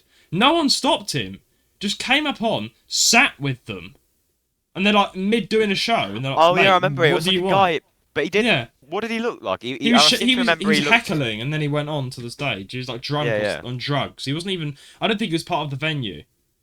But it was really, what was unimpressive was the fact that no one stopped him, and that was quite sinister. Because like, if he had bad, thankfully he was just a crackhead. But like, if he had a bad, if he had like a knife or something, like exactly, what's going to stop him from like? Yeah, I mean, I think Garnt, the one of my favourite members, the Thai British dude in the duo, he said, "Sorry, mate. You know, you gotta go off now. You know, like kind of lightly. You know, mate. Come on, we're doing a show." I think here. if someone did that to us, we'd be like light-hearted about it as well, unless they like obviously had a weapon in which I'd. I feel like we wouldn't be like accommodating to it because it's ruining the show. But I think we would also not be dicks about it as well. I'd say, come on, mate. We're all having a bit of fun. Let's calm it down. Yeah, but like, right, mate. I'm like, oh, look at him. He's got his dream. He's on the Jazz Game podcast. And, yeah, you know, and then a body like and then a 7-foot bodyguard would come and like take him off. Yeah, but like, come on. No, my dad. Just get my dad to work. Oh yeah, yeah. That'd be good. He'd probably do it for free as well. Yeah, my dad would do it for free. My dad would do it. Yeah. Yeah. Like, get my dad an extra bodyguard in. He's an escort. That'd be good, man. That'd be like good. Yeah. That's a good idea. But this is like these are all like ideas to do. Get my like, personal bodyguard. I get my dad to be my personal bodyguard. Like he's a trustworthy chap. He's my dad. But yeah, so Ben, we will do that in the future hopefully. What happened to the podcast, Ben? What happened to the podcast? 2 week break, and here you are, a massive episode. How do you feel? This is a big episode. And we've got another big episode coming out after that. And then another one with Wesley. So you've got a lot to be happy about. Yeah! Sorry. I kept saying that in the Roblox VC, remember? Yeah, it's a bit of Rowan banter. There you go. Yeah, I'm going to be on Roblox tonight. It's not going to be tonight, as you said. But like most nights when I'm free, I'll be on Roblox. So if you... Me too. The pizza place, though. We're messing it all up with the kitchen. Sorry if you're a pizza place. Sorry, that's the thing about Roblox. A lot of people like take the games like roleplay really seriously. So when like people like us go in and mess it up, it like really hurts them in the heart.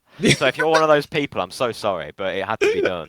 Hurts them in the heart. Oh, they're there with tears running down their face. Like if like the manager of like the establishment will come out, and if he's actually acting, he'll be like, "Why you stop doing this to my pizza place? This is my pizza place." I'm like, bro, chill out. It's a game. Like, you know, and he's like. Bro, can I just say one thing about Roblox though? I was gonna say, like, I think I briefly mentioned it earlier, but we went on a voice chat hangout. The amount of like 3-year-olds that are just allowed a mic nowadays is just crazy. It's too much, man. It's too much. Like, we went on one voice chat game, and it's like, bro, it's just like you're not gonna 2-year-olds. Yeah, man. Like, there's a lot of them are like our age as well, like teens and stuff, which is good. Some of them, yeah. I walk past like people with mics, and they're like. And I'm like, when I was that age, I didn't even know what a mic was. No. To be fair, mate, like these are the people who are gonna have to solve global warming. Like that generation. Yeah. They're gonna have to solve global warming, and look what we're doing. I mean, to be fair with you, one little fact before we end the episode. You know, when I was young, I used to call a mic a mic. I used to call it the mic. Yeah, I used to read it as mic. You did, I remember. Yeah. Oh, yeah. You remember, do you? Because when I got my first Nintendo DS, I was like, "Oh, Nintendo DS!" I saw on the back it was like blow into the mic, and I always called it Mick. And it took me ages to stop saying Mick. My mum kept on saying Judah, it's Mike. Now I say Mike. I never say Mick again. But now I look back, I'm like, so you remember? Because when I think of Mick, I think of just like a gentleman like 40 years old called Mick, or Andy, Mick and Steve. Andy, Mick and Steve living down the road in the neighbour's house. They're the goated trio. People say me, you and Eli on this podcast are the goat, but like Andy, Mick and Steve are like the Mick goats. and Steve.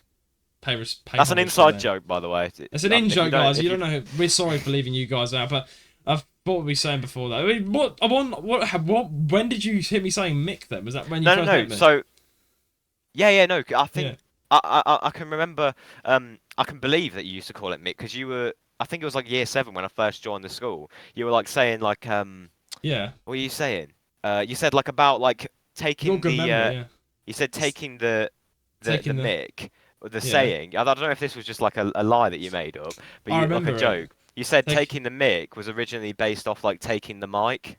Yeah, taking the microphone from someone. Yeah. And you were like going around like saying that. Is that true? Yes, or is that false? It's true. It's true. This is a true piece of law. Yeah. So you technically you weren't wrong then as a kid. I wasn't wrong. Right. I was told it. I was told it by someone. Look into it, guys. So basically, the phrase "taking the mic" is actually taking the microphone off someone. But everyone's like, no, it's taking the Mickey. Oh, yeah, it's a London phrase, by the way. Taking the mic is a London phrase. Shout out to the EastEnders. Taking the mic, son! Naughty boy! Do you watch EastEnders? No. Ew. I don't. I don't watch EastEnders. What, you watch EastEnders? I didn't say you said you watched EastEnders. No, I said I don't. I said I don't. Yeah, we don't. EastEnders is crap, and I can say that. Yeah, EastEnders is like on the same level as Taylor Swift. Wait, what? Never mind. Anyway. Right, before this episode we get murdered by the Swifties. No. Can I just say I'm so sorry. Like if there's a Swiftie like listening, which there almost certainly isn't, because this isn't a podcast. I don't think they would like. I'm sorry, it's just a joke. Please, just take the joke. Don't take offence to it. It's just a joke, please. Okay, just be like Ricky Gervais. If you can't take the joke, fuck off. All right. Is that what he said? Yeah. Ricky Gervais at the global.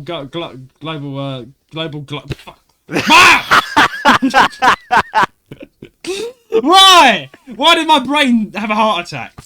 A brain attack. That was perfect, man. That was perfect. You didn't mess up the intro, but you messed it.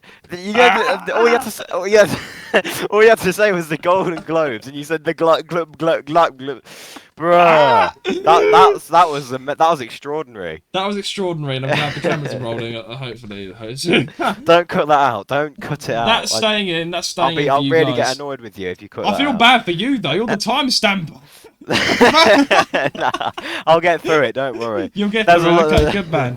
Do you enjoy your job as timestamper? But I would say so. Yeah, but like a lot of the times I get annoyed when we like hop from topic to topic. There's like a there's like a small timestamp. Like a timestamp one thing. We talk about it for like 30 seconds, then I have to do like another one. I'm like, why don't we speak about that for longer, man? Yeah, I know. Oh yeah, when I'm listening back to the episode, which I do a lot, I'm like, I should have said something else. Anyway, as I was saying, Golden Globes. Why are we still talking, man? Let's just round off the. We're gonna make me. No, Ricky Gervais, right? One last point, right?